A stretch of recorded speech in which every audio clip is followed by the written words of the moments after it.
So we'll have a brief discussion on this year's union budget. So let me explain to you the basics of budget. As expected, நம்ம 2015 நம்மளோட practice என்ன அப்படின்னு சொன்னால், we have been advancing the dates and the date of இது வந்து February 1 தான் இருந்திருக்கு. Even though this year வந்து சண்டேவாக இருந்தாலுமே என்ன பண்ணியிருக்கோம்னு சொன்னால், on that day we have announced. சரியா? அதுக்கு முன்னாடி as the practices a day prior to the introduction of the union budget, there is another important document that is placed called as the economic survey. சரியா? So அதை நம்ம later will take up for discussion. So இந்த வருஷம் இந்த union பட்ஜெட்ன்றது, as you would know, this is a constitutional requirement. We even have a dedicated session for that. இந்த ஃபெப்ரவரிலேருந்து அடுத்த 2 months வரைக்குமே அந்த செஷனுக்கு பேரே பட்ஜெட் செஷன் சொல்கிறோம்.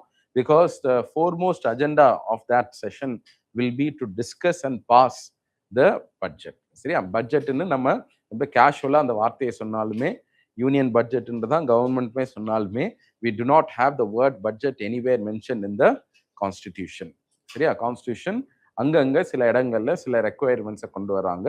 ஸோ அதுபடி நம்ம என்ன பண்ணுறோம் அப்படின்னு சொன்னால், every year and annual financial statement has to be placed before the constitution. சரியா? ஸோ சில டாக்குமெண்ட்ஸை நம்ம எடுத்து பார்க்குறப்ப கான்ஸ்டியூஷன் படி annual financial statement, demand for grant, finance bill, and also we have one more thing called as the appropriation bill.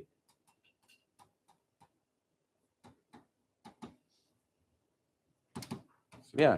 இந்த 4 விஷயத்தையும் டேபிள் பண்ணணும். சரியா? ஸோ ஆனுவல் ஃபினான்ஷியல் ஸ்டேட்மெண்ட்ன்றது 112 உங்களுக்கு தெரியும். So that speaks about how the government has to, ஒவ்வொரு வருஷமும் union government என்ன பண்ணணும்னா, நெக்ஸ்ட் இயருக்கான எஸ்டிமேட்டட் ரெசிப்ட்ஸ், எவ்வளோ தூரம் உள்ள வரப்போகுது, எவ்வளோ தூரம் வெளியே போகிறதுக்கான வாய்ப்புகள் இருக்குது அப்படின்னு சொல்லி ஒரு எஸ்டிமேட்டை கொண்டு வந்து பிளேஸ் பண்ணணும். சரியா? ஸோ இதை பிளேஸ் பண்ணுறப்ப இன்னொரு ரெக்குயர்மெண்ட் அதில் இருக்குது. என்னென்ன சொல்லணும் அப்படின்னு சொன்னால், ஆர்டிகல் 112 ரொம்ப டீட்டெயில்டாகவே சொல்லியிருக்காங்க. இந்த டாக்குமெண்ட்டுக்கு பேர் ஆனுவல் ஃபினான்ஷியல் ஸ்டேட்மெண்ட். இப்படி ஒரு டாக்குமெண்ட் பிளேஸ் பண்ணணும். ரெண்டாவது என்ன சொல்கிறாங்க அப்படின்னு சொன்னால், இந்த டாக்குமெண்ட்டை பிளேஸ் பண்ணுறப்ப சார்ஜ்டு எக்ஸ்பெண்டிச்சர் எவ்வளோ, mat from the consolidated fund எவ்வளோ அப்படின்னு சொல்லணும் அப்படின்னு சொல்கிறாங்க. அப்போ கன்சாலிடேட் ஃபண்ட்னு ஒரு ஃபண்ட் இருக்குது, அது வந்து நம்ம 266 மென்ஷன் ஆயிருக்கு. ஸோ அது என்ன அப்படின்றத நம்ம பார்ப்போம். So made, charge and made அப்படின்னு சொன்னால் டிஸ்கிரிஷனில் பண்ணுறதுக்கு பேர் தான் என்ன அப்படின்னு சொன்னால் made from the consolidated fund of India. That will not be put into vote. சரியா? எதை வந்து நம்ம சார்ஜை வந்து நம்ம ஓட் பண்ண முடியாது. Whatever is made that only will be put into vote. அதையும் நம்ம செப்பரேட்டாக ஷீட்ஸாக நம்ம காட்டணும்னு சொல்லியிருக்கோம். Annual financial statement for all public purposes. நீங்கள் நினச்சா நீங்கள் போய் கவர்மெண்டோட டாக்குமெண்ட்ஸில் சார்ஜ்டு எக்ஸ்பெண்டிச்சர் தனியாக, அன்சார்ஜ் எக்ஸ்பெண்டிச்சர் தனியாக நம்ம பார்த்துக்கலாம். But whatever is out there என்ன இது கண்டெய்ன்ஸ் போத், ரெண்டையும் கம்பைன் பண்ணி ஸ்டேட்மெண்ட்ஸ் தான் நம்ம வந்து யூஸ்வலாக அந்த நம்பர்ஸ் எல்லாம் நம்மளால பார்க்க முடியுது. சரியா? அதில் ஒரு டிஸ்கிரிஷனரியா பண்ணக்கூடிய நான் சார்ஜ் எக்ஸ்பெண்டிச்சரை தான் என்ன பண்ணுவாங்கன்னு தனி ஐட்டமாக எடுத்துட்டு டிமாண்ட் ஃபார் கிராண்டா எடுத்து will be placing before the parliament, so that the parliament we vote upon it and give its approval. So ஒவ்வொரு டிபார்ட்மெண்ட்டும் என்ன பண்ணுவாங்கன்னா ஒரு டிமாண்ட் ஃபார் கிராண்ட் எடுக்கணும். ஸோ அந்த டிமாண்ட் ஃபார் கிராண்டை எடுத்து டிஸ்கஸ் பண்ணுவாங்க. ஒரு மினிஸ்ட்ரி அண்ட் டிபார்ட்மெண்ட்னு மட்டும் இல்லை, மேபி இஃப் வி வாண்ட் ஒரு ஸ்பெஷலாக அது கூட extra items of demand for grant கூட வச்சுக்கலாம். அது மினிஸ்ட்ரி ஆஃப் ஃபினான்ஸ் அதை ப்ரிப்பேர் பண்ணுவாங்க. பண்ணிட்டு we have to place it before the parliament. Parliament will discuss. இந்த டிஸ்கஷனுக்கு ஒரு டைம் ஆகும். It will happen over the next few days. As was the case earlier, we were commencing the budget in the last working day of February, and therefore there was only one more month before the commencement of the next financial year. In the 1 monthல already 10 நாள் ஏதாவது பார்லிமெண்ட்ல function பண்ண முடியாத மாதிரி ஏதாவது நடக்கும். So that was all delaying the process. அப்போ என்ன பண்ணுவாங்கன்னா, அப்ரூவல் வாங்க முடியாது. See, look at this. Annual financial statement is a summary statement that has to go along with demand for grant, which is voted by the parliament. After all the proceedings is done, the appropriation bill has to be passed. Appropriation bill only gives the government the authorization to spend funds out of the consolidated fund. Consolidated fund இருந்து ₹1 வெளியே எடுத்து செலவு பண்ணணும்னா கூட பார்லிமெண்டோட approval இல்லாமல் நம்மளால செலவு பண்ண முடியாது. அப்போ கன்சாலிடேட் ஃபண்ட்லேருந்து செலவு பண்ணணும்னா அப்ராப்ரியேஷன் பில் வேணும். அந்த பில்லை பாஸ் பண்றது கடைசியா தான் இருக்கும், லாஸ்ட் ஆஃப் தி அஜெண்டா. அது சில நேரம் பண்ண முடியலன்னு சொல்லிட்டு தான் என்ன பண்ணுவாங்க,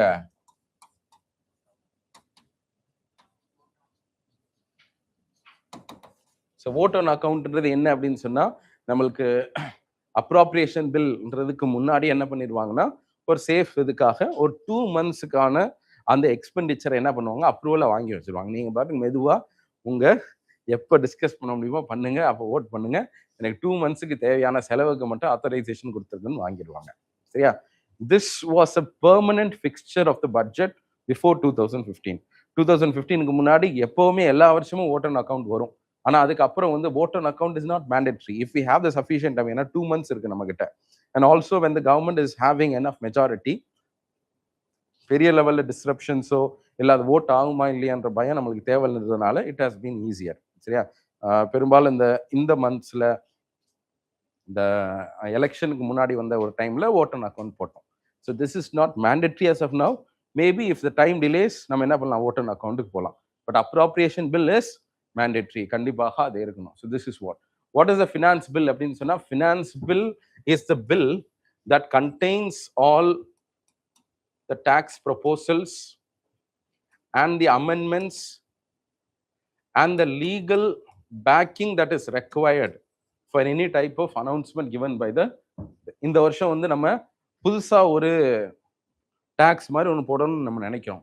இந்த ஒரு சின்ன டாக்ஸுக்காக நம்ம என்ன கொண்டு வர தேவையில்லை. Any tax should be imposed and levied by the government only with the law. சரி, only with the parliament's approval. Parliament ஒரு லாவின் மூலமா மட்டும்தான் என்ன பண்ணணும், டாக்ஸை லெவி பண்ணணும். அப்ப டாக்ஸை லெவி பண்றதுக்கான அதிகாரம் யாருக்கு இல்லை அப்படின்னு சொன்னா, அந்த பவர் ஆஃப் டாக்ஸேஷன் டசன்ட், அதை இன்க்ரீஸ் பண்றது அதை குறைக்கிறது அதுக்கான பவர் எக்ஸிக்யூட்டிவ்க்கு இருக்கு. ஆனா the main source of taxation power lies with the Parliament only. அப்ப பார்லிமெண்ட் தான் சட்டம் கொண்டு வரணும். அப்ப அந்த சட்டம் கொண்டு வர்றதுக்காக ஒரு சின்ன ப்ரொவிஷனுக்காக நம்ம மறுபடியும் இந்த மாதிரி ஒரு டாக்ஸேஷன் லா, இன்கம் டாக்ஸ் ஆக்ட்ன்றது பெரிய ஆக்ட், அதனால ஒரு ஆக்ட் கொண்டு வந்தோம். ஏதோ ஒரு சின்ன ஒரு ப்ரொவிஷன்னா அதை எதுக்குள்ளேயே இன்சர்ட் பண்ண முடியுமா அப்படின்னு நம்ம பார்ப்போம்.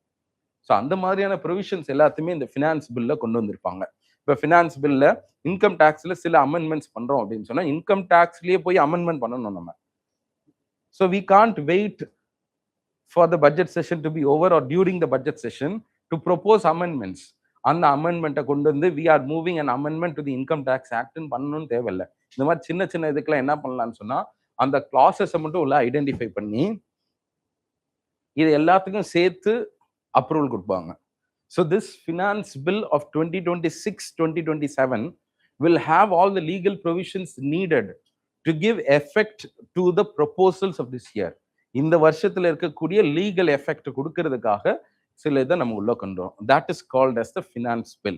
And the finance bill should not be confused with the financial bills of Article 117. அது வேற இது வேற. Finance bill for all matters should be considered as a money bill. This particular clarification was earlier there in the Rajya Sabha rules, but right now even in the Lok Sabha as well as the recent documents la kuda finance bill is deemed to be a money bill அப்படினு லோக் சபாலையும் சரி பட்ஜெட்டோட announcement டாக்குமெண்ட்ஸ்லயும் ரொம்ப கிளியரா சொல்லியிருக்காங்க. which means the finance bill இந்த மாதிரி தான் இருக்கு. சரியா? டாக்ஸ் ரிலேட்டடா இருக்கறனால it will all considered as a money bill. சரியா? ஸோ இதை பார்த்துக்கோங்க. These are the basics. So constitutional mandate படி இந்த மாதிரி சில விஷயங்களை நம்ம பண்றோம். அதுக்கப்புறம் FRBM ஆக்ட் 2003க்கு கீழே there are other documents that has to be placed along with the budget. அது என்ன அப்படின்னு சொன்னா, macro economic framework statementum, medium term fiscal policy strategy statements. These two statements are the key to the budget. So what I am explaining here, இது என்ன அப்படின்னு சொன்னா, பட்ஜெட்ல இருக்கக்கூடிய கீ டாக்குமெண்ட்ஸை உங்களுக்கு எக்ஸ்பிளைன் பண்ணிட்டு இருக்கிறேன். சரியா? இதை நம்ம ரிவைஸ் பண்ணலாம். ஏன்னா நம்ம நம்ம எல்லாம் ஆஸ்பிரன்ஸ் தான் இங்க. சரி, நம்மளுக்கு வந்து ஒரு சிகரெட்டோட கஸ்டம்ஸ் ரேட்டோ இல்லை அந்த ரேட் இன்க்ரீஸ் ஆகிறதுனால நம்மளை பெருசாக அஃபெக்ட் பண்ண போகிறதோ அப்படின்றதெல்லாம் ஒன்றும் இந்த மாதிரி ரொம்ப இந்த பட்ஜெட்ல இருக்கக்கூடிய மைக்ரோஸ்கோபிக்கான திங்ஸை நம்ம பார்க்கணும் அவசியம் கிடையாது. We have to actually understand the basics. அதுக்கப்புறம் பட்ஜெட்ல என்ன இம்பார்ட்டன்ட் ப்ரொபோசல்ஸ் நம்ம பார்க்கலாம். சரியா? அதுதான் வந்து ஒரு that is what is going to help us. அதை தாண்டி ரொம்ப ஓவரான அனாலிசிஸ்லாம் பண்ண வேண்டாம்ப்பா. 4 சார் அந்த வீடியோ பார்க்குறேன், இதை பார்க்குறேன். No need to have all of this. சரியா? நம்மளுக்கு ஓகே பட்ஜெட்டில் இதெல்லாம் இருக்குது அப்படின்னு பார்த்துக்கலாம். ஏன்னா what you are going to use from the budget ப்ரிலிம்ஸ்க்கு இல்லைன்னா மெயின்ஸுக்கு. சரி, நம்மளால என்ன பண்ண முடியாது, ஆல் த ப்ரொபோசல்ஸ் எல்லாத்தையுமே மைண்டில் கொண்டு வந்து இது பண்ண முடியாது. மேபி சில ஃபேக்ட்ஸ் அண்ட் இன்சைட்ஸ் இருக்கும், அதை maybe we can try to get in. Okay, so அதை தாண்டி சில எக்ஸ்பிளனேட்டரி டாக்குமெண்ட்ஸ் எல்லாம் இருக்கும். ஸோ எக்ஸ்பெண்டிச்சரில் அவுட்புட் அவுட்கம் ஃப்ரேம் ஒர்க்ஸ் இதெல்லாம் வந்து the quality of the budget improve பண்ணுறதுக்காக நம்ம வந்து அவுட்புட்டை தாண்டி என்னெல்லாம் அவுட்கம்ஸ் வந்திருக்குன்னு சொல்லி 500 crores மேலே whatever is the budget outlays that we have given, அதோட அவுட்கம் எவ்வளோ வந்திருக்குன்னு சொல்லிட்டு ஒரு டேபிள் நம்ம போடுவோம். ஸோ ஒவ்வொரு வருஷமும் what is the amount of allocation, that's okay. இந்த அலோகேஷன் லாஸ்ட் இயர் நம்ம 1000 crores இந்த பர்டிகுலர் ஸ்கீமுக்கு பண்ணதுனால what has been the outcome அப்படின்னு சொல்லிட்டு எக்ஸ்ட்ராவா ஒரு அவுட்கம் காலம் எடுத்து வச்சிருப்பாங்க. ஸோ இதெல்லாம் வந்து பட்ஜெட்டிங்ல டிரான்ஸ்பரன்சியை கொண்டு வர்றதுக்காக கொண்டு வந்த சில இது. பிளஸ் அப்பார்ட் ஃப்ரம் திஸ், இந்த எக்ஸ்பெண்டிச்சர் ப்ரொஃபைல் உள்ள போய் பார்த்தீங்கன்னா this profile will also be showing very clearly how much of that percentage affects women, children, SC, STs. சரியா? நார்த் ஈஸ்டர்ன் ரீஜனை நம்ம ஒரு தனியாக இப்போ ஒரு கேட்டகரி கொண்டு வந்திருக்கிறோம். ஸோ இந்த மாதிரி நம்மளுக்கு எக்ஸ்பெண்டிச்சர் ப்ரொஃபைலை பொறுத்த அளவுக்கு ஜெண்டர் பட்ஜெட்டிங் அதெல்லாம் உள்ள வருது. சரியா? So these are some ideas about what the documents are. அதே மாதிரி இன்னொரு விஷயம், 3 ஃபண்ட் இருக்குன்னு நம்ம பார்க்குறோம். Consolidate fund of India, then contingency fund of India that has been increase to how much crores, 30,000 crores இப்போ. Then public account of India. So public account of இந்தியாவை பொறுத்த அளவுக்கு இங்கே வந்து parliamentary approval is not required. ஆனால் contingency ஃபண்ட்ல என்ன பண்ணலாம்னா we can use, but post ஃபேக்டோ approval is needed. அது என்னன்னா இந்த 30,000 crore நம்ம மெயின்டைன் பண்ணோம். அப்போ இந்த வருஷம் வந்து ஏதோ ஒரு எமர்ஜென்சிக்காக பார்லிமெண்டோட அப்ரூவல் இல்லாமல் நம்ம என்ன பண்ணிட்டோம், நம்ம யூஸ் பண்ணிக்கலாம். So it is actually with the president, meaning finance department கிட்ட தான் இருக்கும். ஸோ அவங்க எடுக்கிறாங்க, ஒரு 10,000 crore எடுத்துட்டாங்க ஏதோ ஒரு தேவைக்காக. அப்படி எடுத்ததுக்கு அப்புறம் அது 20,000 crore மாறும்ல. நெக்ஸ்ட் இயர் பட்ஜெட்னு வர்றப்ப it should be again replenished with 30,000. அப்போ அதை பண்றதுக்காக நம்ம என்ன பண்ணோம், பார்லிமெண்டோட அப்ரூவல் வாங்கணும். அதனால ஜெனரல் கேஸுக்கு கொஞ்சம் be careful for using the money out of the public account of India. For spending money out of this account there is no approval needed. இதுல கண்டிப்பாக அப்ரூவல் வேணும். அப்ராப்ரியேஷன் பில் இல்லாம you cannot spend any penny out of it. Contingency ஃபண்ட்லயும் என்ன பண்ணலாம்னா you can spend, but post spending you have to take approval. சரியா? So அதுதான் the constitutional principles regarding these funds. சரி, அந்த 3 ஃபண்டும் ரொம்ப இம்பார்ட்டன்ட். அதே மாதிரி யூனியன் பட்ஜெட்ல எது எது தேவை, இப்போ நம்மளுக்கு ஆனுவல் ஃபினான்ஷியல் ஸ்டேட்மெண்ட்டும் ஃபினான்ஸ் பில்லை வச்சு தான் அந்த லீகல் அத்தாரிட்டி எவ்வளோ ஸ்பெண்ட் பண்ணுறாங்க, எந்த பேசிஸில் ஸ்பெண்ட் பண்ணியிருக்காங்க, எந்த பேசிஸில் டேக்ஸ் பண்ணியிருக்காங்கன்றதான் தெரிஞ்சுக்க முடியும். ஸோ மினிஸ்ட்ரி ரிலேட்டடாக வேணும்னா demand for grant, tax rules வேணும்னா இந்த மெமரண்டம் எக்ஸ்பிளைனிங் அதில் உள்ள போய் பார்க்கலாம். ஸ்ட்ராட்டஜிஸ் ஷார்ட் டேர்ம்ல எவ்வளோ ஸ்பெண்ட் பண்றோம்ன்றது மட்டும்தான் என்னது உங்களுக்கு ஆனுவல் ஃபினான்ஷியல் ஸ்டேட்மெண்ட்ல இருக்கும். நெக்ஸ்ட் 3 yearsல what is the plan, medium term strategy என்ன, what we are going to do அப்படின்றது எல்லாமே இந்த எஃப்ஆர்பிஎம்மோட டாக்குமெண்ட்ஸ்ல இருக்கும். சரியா? ஸோ மெஷர் அப் பண்றதுக்காக we have our outcome document. So likely the intent இதை வந்து எக்ஸ்பேண்ட் பண்ணியிருக்கிறோம், for which we have different kinds of it. Okay, so I think you பட்ஜெட்டை பொறுத்தளவுக்கு ரெசிப்ட்ஸ் இருக்கு, எக்ஸ்பெண்டிச்சர் இருக்கு. ஸோ பொதுவாக நம்ம எப்படி பிரிக்கிறோம் அப்படின்னு சொன்னா these are actually divided into revenue and capital. சரி, ரெசிப்ட்ஸும் சரி எக்ஸ்பெண்டிச்சரையும் எப்படி பிரிக்கிறோம் ஃபர்தரா, capital receipt, capital expenditure, revenue receipt and revenue expenditure. So இது ரெண்டுத்துக்கான வித்தியாசம் என்ன அப்படின்னு சொன்னா, ரெவன்யூ எக்ஸ்பெண்டிச்சர்ன்றது doesn't affect the assets or liabilities of the government. Ida rule.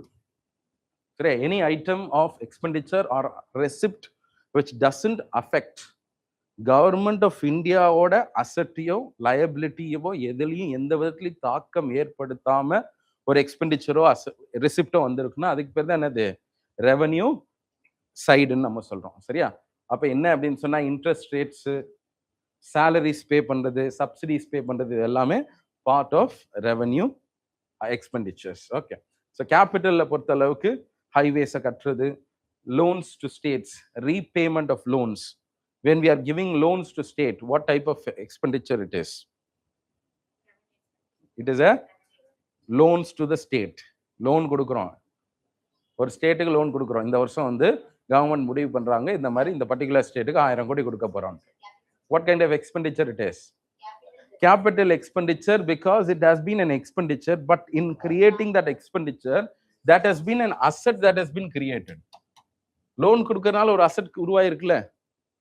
நீங்க கிராண்ட் கொடுக்குறீங்கன்னு வைங்க, if you are giving grant to the state, a grant is a revenue expenditure, but a loan is not a revenue expenditure. Repayment of loans, இந்த 10 வருஷத்துக்கு முன்னாடி வாங்கின அந்த லோனை இன்னைக்கு அடைக்கிறோம். இந்த வருஷம் பட்ஜெட்ல இருக்க எக்ஸ்பெண்டிச்சரை வச்சு அதுல ஒரு 100 கோடி ரூபாய் நம்ம we are repaying. This expenditure is what part? Why? என்ன பண்றோம்? Repayment of loan. நம்ம வாங்கின லோனை திரும்ப கட்டுறோம். என்ன இது? liabilities comes down. Till now this was a liability that was shown in the balance sheet. Tomorrow onwards this liability will no longer be there. So assetலயும் liabilitiesலயும் ஏதாவது ஒரு சின்ன மாற்றம் கொண்டு வந்தாலே அது என்னன்னு சொல்லிடணும்? கேபிட்டல்னு சொல்லிடணும். ஸோ இதை கொஞ்சம் ஞாபகம் வச்சுக்கோங்க, சரியா? So let me just briefly give you an idea of what happened last year. அதுக்கப்புறம் இந்த வருஷத்துக்குள்ள போகலாம். ஸோ இது thematically இந்த லாஸ்ட் 2-3 இயர்ஸாவே என்ன அப்படின்னு சொன்னா, கவர்மெண்ட் வந்து ஒரு தீமேட்டிக்கா இந்த பட்ஜெட் ப்ரொபோசல்ஸை கொண்டு வரலாம், சரியா? ஸோ அதுல வந்து லாஸ்ட் இயரை பொறுத்த அளவுக்கு என்ஜின்ஸ் ஆஃப் க்ரோத் 7 என்ஜின்ஸை நாங்கள் ஃபோக்கஸ் பண்றோம் அப்படின்னு சொல்லியிருந்தாங்க. 4 செக்டர்ஸை நம்ம ஃபோக்கஸ் பண்றோம் அப்படின்லாம் சொல்லியிருந்தாங்க. ஸோ தீம்ஸ் வந்து last year was around the 4, the Garib, youth, Annadata and Nari Shakti, சரியா? ஸோ இந்த மாதிரி இவங்க 4 பேரையும் ஃபோக்கஸ் பண்ற மாதிரியான சில ஸ்கீம்ஸ் இருந்துச்சு, அதுபடி தான் பண்ணியிருந்தாங்க. அண்ட் அதுக்கு கீழே என்ஜின்ஸ் ஆஃப் க்ரோத்னு சொல்லி agriculture, MSME, investments and exports சொல்லி திஸ் வாஸ் த பேட்டர்ன். இதுபடி தான் ஸ்பீச்சே was organised. The speech of the finance minister was organised according to the engines of growth. அப்போ அக்ரிகல்ச்சருக்கு நாங்கள் என்னென்னலாம் பண்றோம், எம்எஸ்எம்இஸ்க்கு என்ன பண்றோம் அப்படின்னு சொல்லிட்டு இந்த மாதிரி தான் பண்ணியிருந்தாங்க. So thematic outlay as well as proposals were done. இது லாஸ்ட் இயரோட பட்ஜெட். அதே மாதிரி இந்த லாஸ்ட் இயர்ல இருக்கக்கூடிய இந்த தீம்ஸ்ல என்னென்னலாம் அனௌன்ஸ் பண்ணியிருந்தாங்க, which has been already executed அப்படின்றதையும் நம்ம பார்த்துக்கலாம். Because you are stuck between 2 budgets, சரியா? போன வருஷத்துல இருக்கக்கூடிய இம்பார்ட்டன்டானதையும் நம்ம ஞாபகம் வச்சுக்கணும். ஏன்னா என்ன கேட்க போறது கிடையாது, 2026ல அனௌன்ஸ் பண்ண ஸ்கீம் என்ன அப்படின்னு ஒரு நாளும் யூபிஎஸ்சியில கேட்டதே கிடையாது, சரியா? And therefore unlike others, I don't want to overemphasize the utility of budget. சரி, பட்ஜெட் லைன் பை லைனா படிக்கணும், எல்லா ஸ்கீம்ஸையும் படிக்கணும் அப்படின்னு அவசியம் கிடையாது. You are not going to right a banking exam here, சரியா? இந்த கான்செப்ட்ஸ் மட்டும் நம்ம தெரிஞ்சா போதும். ஸோ 2025ல என்னென்னலாம் பேசியிருந்தோம்னா, சில ஸ்கீம்ஸ் நியூவா இருந்த ஸ்கீம்ஸை மட்டும் நான் உங்களை ஹைலைட் பண்றேன். தன் தானிய கிருஷி யோஜனா அப்படின்றது லாஸ்ட் இயர் தான் நம்ம அனௌன்ஸ் பண்ணியிருந்தோம், which is about aspirations village programme மாதிரி. அதாவது ஒரு வில்லேஜ் லெவல்ல நம்ம என்ன பண்றோம் அப்படின்னு சொன்னா, both wealth creation as well as agriculture output ரெண்டையும் கம்பைன் பண்ற மாதிரி இந்த ஆஸ்பிரேஷனல்ஸ் டிஸ்ட்ரிக்ட்ஸ் ப்ரோக்ராம் அப்படின்ற மாதிரி அந்த ப்ரோக்ராம்ல கொஞ்சம் வில்லேஜ் லெவல்ல நம்ம ஃபோக்கஸ் பண்ணணும் அப்படின்னு சொல்லிட்டு, சரியா? Mission for Atma Nirbharta in pulses, this was launched and accordingly and allocation was done. சரி, அப்போ ஆத்ம நிர்பர்தா இன் பல்சஸ் அப்படின்னு சொல்லி நம்ம இன்னும் கொஞ்சம் இயர்ஸ்ல by 2031 at least we should have self reliance on pulses. So பல்சஸோட இது Makhana board in Bihar was launch last year. Jal ஜீவனை வந்து எக்ஸ்டெண்ட் பண்றாங்க, இன்னும் கொஞ்சம் ஒரு 1 இயருக்கு எக்ஸ்டெண்ட் பண்ணலாம் அப்படின்ற ஒரு முடிவு பண்றாங்க. Because it was to end last year. This year around we have again extended. சரி, இந்த வருஷமும் நம்ம எக்ஸ்டெண்ட் பண்ணியிருக்கிறோம். அதே மாதிரி இண்டஸ்ட்ரி இதெல்லாம் பொறுத்த அளவுக்கு எம்எஸ்எம்இஸோட கிளாசிஃபிகேஷனை எக்ஸ்பேண்ட் பண்ணோம் லாஸ்ட் இயர், சரியா? அதோட இன்வெஸ்ட்மெண்ட் அண்ட் டேர்ன் ஓவர் அப்படின்ற ஒன்று இருக்கும். அதில் அந்த 2, 5, 15 இருந்தது எல்லாத்தையுமே 2ஆ மாற்றி இருக்கிறோம். டேர்ன் ஓவரை 2.5 டைம்ஸ், ஐ திங்க் டேர்ன் ஓவரை 2 டைம்ஸ் ஆகும். இன்வெஸ்ட்மெண்ட்ஸ்ன்றதை என்ன பண்றோம், 2.5 டைம்ஸ் ஆஃப் தி ஏர்லியர் அப்படின்றத பார்த்துருக்கோம். Kindly go and read a bit about it, because 2023ல இந்த கொஸ்டின் வந்திருக்கு. எம்எஸ்எம்இயோட கிளாசிஃபிகேஷனை வச்சு அந்த 2 crores அப்படின்றது இப்போ 10 crores மாறி இருக்கு, சாரி 5 crores அந்த மாதிரி மாறி இருக்கு. ஸோ அந்த கிளாசிஃபிகேஷன் பார்த்துக்கணும். மைக்ரோ ஸ்மால்ன்றது லாஸ்ட் இயர் ரீசெண்டாக தான் வி ஹேட் ரீகிளாசிஃபைட். ஸோ அது பண்ணியிருக்கோம். ஸ்மால் மாடுலர் ரியாக்டர்ஸ்க்காக ஒரு மிஷன் ஒன்று கொண்டு வந்தோம். Udan, this is a regional connectivity scheme for aviation. சரி, அந்த ஏவியேஷன்ல அந்த லாஸ்ட் லெக் ஆஃப் எக்ஸ்பான்ஷனுக்காக ஒரு என்ஹான்ஸ்ட் இது. குளோபல் கேப்பபிலிட்டிஸ் சென்டருக்காக ஒரு national framework. So we have started to identify what global capability centres are. இது என்ன அப்படின்னு சொன்னா, இன்னைக்கு earlier we had offshore units which are specializing only in few areas. Example, இந்தியாவை பொறுத்தளவுக்கு வெளிநாட்டில் இருக்கக்கூடிய கம்பெனிஸ் என்ன பண்ணுவாங்கன்னா, ஒன்று சர்வீசஸை வாங்குவாங்க. இப்போ என்ன ஃபீல் பண்ணுறாங்கன்னா, அவங்களே சென்டர்ஸை இந்தியாவில் ஓப்பன் பண்ணுறாங்க. Rather than taking as a கிளையண்டா சர்வீசஸ் வாங்குறதுக்கு பதிலாக they open a particular unit in India where they can focus on areas which requires man power, like BPO service அல்லது ஐடி ரிலேட்டட் சர்வீசஸோ, இந்த மாதிரியான சர்வீசஸ்லாம் எடுக்கிறதுக்கு ஒரு ரிசர்ச் அண்ட் டெவலப்மெண்ட் வரைக்குமே இந்தியாவில் வச்சு பண்ணலாம் அப்படின்ற மாதிரி. அவங்களோட ஹெட் குவார்ட்டர்ஸ் ஒரு இடத்துல இருக்கும், ஆனால் அவங்க என்ன பண்ணுவாங்க, ஆஃப் ஷோர் யூனிட்ஸ் வேற ஒரு இடத்துல செட் பண்ணி அங்கே வந்து தனி வெட்டுக்கலாக ரிசர்ச் அண்ட் டெவலப்மெண்ட்டோ அல்லது ஐடி சர்வீசஸோ இல்லை பிபிஓ சர்வீசஸோ இதையா ஃபோக்கஸ் பண்ணிட்டு இருப்பாங்க. அதுக்கு பேர் தான் குளோபல் கேப்பபிலிட்டி சென்டர்.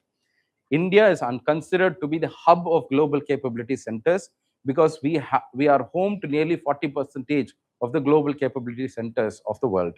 அது ரீசெண்டாக நடந்துட்டு இருக்கு. இந்தியா இதை லெவரேஜ் பண்ணணும் அப்படின்றதுக்காக லாஸ்ட் இயர் ஒரு புது ஃப்ரேம் ஒர்க்கை கொண்டு வர போறோம், இவங்க எல்லாத்தையும் ரெக்கக்னைஸ் பண்றதுக்குன்னு சொல்லி அதை ஹேண்ட் ஹோல்ட் பண்ணிருந்தோம். இன்னைக்கு வந்து we have not explicitly mentioned this year, but there is one announcement-ல இவங்க குளோபல் கேப்பபிலிட்டி சென்டர்ஸ்க்கும் ஒரு சின்ன பெனிஃபிட் இருக்க மாதிரி ஒரு ஆப்ஷன் இருக்கு. Plus, last year, we increased the FDI in insurance to 100%. எஜுகேஷனை பொறுத்தளவுக்கு இந்த ரிசர்ச் ஃபெலோஷிப் அப்படின்ற ஒரு விஷயம் ஒரு 1000 பேருக்கு நம்ம 10,000 பீப்புளுக்கு நம்ம என்ன கொடுக்குறோம்னா research fellowship opportunities, PM research fellowship. So அதில் வந்து இன்டர்ன்ஷிப் இந்த மாதிரியான வித் ஸ்டைஃபண்ட் கொடுக்கறதுக்கான இந்த இது. ஸோ ஸ்கில்லிங்க்கோ இல்லை அப்ரெண்டிஸ்ஷிப் இந்த மாதிரியான சில விஷயங்களை ஃபோக்கஸ் பண்ணணும். யூத் எம்பவர்மெண்ட்டுக்காக அதை பண்ணியிருந்தோம். Plus Bharatiya Bhasha Pustak scheme and இது வந்து மேனுஸ்கிரிப்ட் ப்ரிசர்வேஷனுக்காக ஞான பாரதம் மிஷன் அப்படின்றதுலாம். இது எல்லாமே லாஸ்ட் இயர் அங்கங்கே நீங்கள் படிச்சிருக்கலாம், but these are all announce the last year. It still continue. சரி, அடுத்த வருஷமும் கண்டினியூ ஆகுது. அதனால இதையும் கொஞ்சம் பார்த்துக்கோங்க. எக்ஸாம்பிள், லாஸ்ட் இயரோட இந்த பிஎம் ரிசர்ச் ஃபெலோஷிப்புக்கு இந்த வருஷம் ஹையர் அலோகேஷன் நம்ம பண்ணியிருக்கோம். யூஸ்வலாக ஒரு வருஷத்துல ஒரு பர்டிகுலர் ஸ்கீமை நம்ம அனௌன்ஸ் பண்றப்ப in that scheme will not be allocating too much of funds. ஒரு 500 crores, 1000 crore, 2000 crores அந்த மாதிரி தான் அனௌன்ஸ் பண்ணுவாங்க. அதுக்கப்புறம் அது நம்ம என்னன்னு பார்த்துட்டு அதுக்கப்புறம் அடுத்த வருஷம் என்ன பண்ணுவாங்கன்னா அதை இன்க்ரீஸ் பண்ணுவாங்க அவுட்லேயே. So that will be the case. So this year will see இந்த வருஷம் என்ன பண்ணியிருக்காங்க அப்படின்னு சொல்லிட்டு. திஸ் இயர் அகெயின் என்ன அப்படின்னா யுவா சக்தி அப்படின்றத பேசுறாங்க. யுவ சக்தி ட்ரிவன் பட்ஜெட்டா, இதெல்லாம் சும்மா நேம்ஸ் தான். You can use it if you wants இல்லையா. சில டேர்ம்ஸ் எல்லாம் டாப் லெவலில் அஃபிஷியல் லெவல்ஸில் நம்ம பயன்படுத்துகிறப்ப நாமளும் அதை பயன்படுத்திக்கலாம். ஸோ யுவ சக்தி ட்ரிவன் ஆனால் அப்ரோச் டுவர்ட்ஸ் பட்ஜெட் அப்படின்னு சொல்கிறாங்க. இதில் 3 கர்த்தவ்யாஸ் எப்படி லாஸ்ட் இயரில் உங்களுக்கு இந்த 4 செக்டர்ஸ் அண்ட் 4 இன்ஜின்ஸ் இருந்துச்சோ அதே மாதிரி இந்த வருஷம் the 3 கர்த்தவ்யா பாத் அப்படின்றாங்க. திஸ் கர்த்தவ்யா அப்படின்றது it actually translates into duty அப்படின்னு அர்த்தம். இதை வந்து இந்த வார்த்தையை வந்து நம்ம டெல்லியில வந்து அதை கொண்டு வந்து இம்ப்ளிமெண்ட் பண்ணியிருக்கிறோம். பை இந்த ராஜ் பாத் எல்லாம் என்ன பண்ணியிருக்கிறோம், கர்த்தவ்ய பாத் அப்படின்றோம். பிகாஸ் ராஜ்ன்றது இட் டினோட்ஸ் ஒரு மாதிரியான ஒரு பவர் அண்ட் அத்தாரிட்டியை காமிக்கிற மாதிரி இருக்கு அப்படின்னு சொல்லிட்டு அது வேண்டாம் அப்படின்னு சொல்லிட்டோம். In fact even our Raj Bhavan has been changed into Lok Bhavan. சரியா மாத்திருக்காங்க. இந்த மாதிரி ரீகிறிஸ்டனிங்லாம் பண்றாங்க. அது சிம்பாலிக்கா உண்மையான்றது நம்மளுக்கு தெரியாது, but let it B. So இந்த கர்த்தவ்யா பாத் அப்படின்றது எல்லா இடங்களையும் கர்த்தவ்ய பவன், சரியா கவர்மெண்டோட அந்த இதெல்லாம் இருக்கும்ல அதெல்லாம் கர்த்தவ்ய பவன்றாங்க. செக்ரட்டேரியட் எல்லாத்தையுமே they have named it as Kartavya Bhavan. So இந்த மாதிரியான வார்த்தையை அடிக்கடி பயன்படுத்திட்டு இருக்காங்க. So in that language the budget also uses this Kartavya பாத்துன்னு சொல்லி இந்த 3 விதமான இடத்த ஃபோக்கஸ் பண்றாங்க. வாட் தட் இஸ் அப்படின்றத பார்ப்போம். Yeah, so 3 kartavyas or 3 duties we have in the Mari. The first kartavya is about accelerating growth in India. So the growth accelerate பண்றதுக்காக என்னென்னலாம் focus. ரெண்டாவது capacity building or fulfilling the aspirations. Here we can say that this is about human development or human capital. And the third is Sabka Saath, Sabka Vikas. This has been the slogan of government for many, many years. Sabka Saath, Sabka Vikas. சரியா அப்படின்ற வார்த்தை. This actually means what? Inclusivity. So inclusive growthக்காக especially சில agriculture இந்த மாதிரியான செக்டர்ஸை பார்க்கறது தான் இது. Okay. So இந்த 3 விஷயங்கள் these 3 themes இந்த வருஷத்தோட பட்ஜெட் அனௌன்ஸ்மெண்ட் இருந்திருக்கு. இந்த தீம்ஸ்க்குள்ள என்னென்னலாம் முக்கியமான ஹைலைட்ஸ் நம்ம பார்த்துட்டு then we'll come back to the important numbers of this year's budget. இந்த வருஷத்தோட பட்ஜெட்ல வேற என்ன இன்சைட்ஸ்லாம் இருக்குன்னு சொல்லி பார்ப்போம். I was also going through the newspapers-லாம் பார்த்துட்டு இருந்தேன். சில இன்சைட்ஸ்லாம் இருக்கு. ரொம்ப டூ அனாலிட்டிக்கலா ஒவ்வொரு ஸ்கீம்ல இருக்கக்கூடிய நிறைய குறைகள் என்ன அப்படின்றதெல்லாம் நம்ம பார்க்க வேண்டாம். Let it be there. அதுல என்ன இருக்குன்னு மட்டும் நம்ம எடுத்துட்டு ஸ்மார்ட்டா யூஸ் பண்ணிட்டு போகலாம். Okay, right. ஸோ இந்த ஃபர்ஸ்ட் ஆக்சலரேட்டிங் க்ரோத்ன்ற இந்த பர்டிகுலர் தீம்ல என்னென்னலாம் ஃபோக்கஸ் பண்றாங்க அப்படின்றத பார்ப்போம். Just key highlights you are going to see.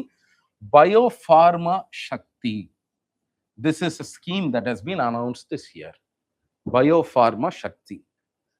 So we do know that India is actually a hub for pharmaceuticals.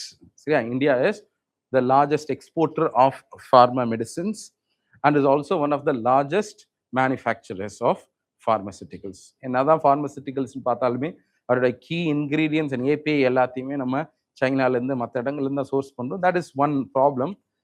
அதை இன்னும் கொஞ்சம் பூஸ்ட் பண்ணுறதுக்காக this Biopharma Shakti will focus on the developments of biologics and biosimilars.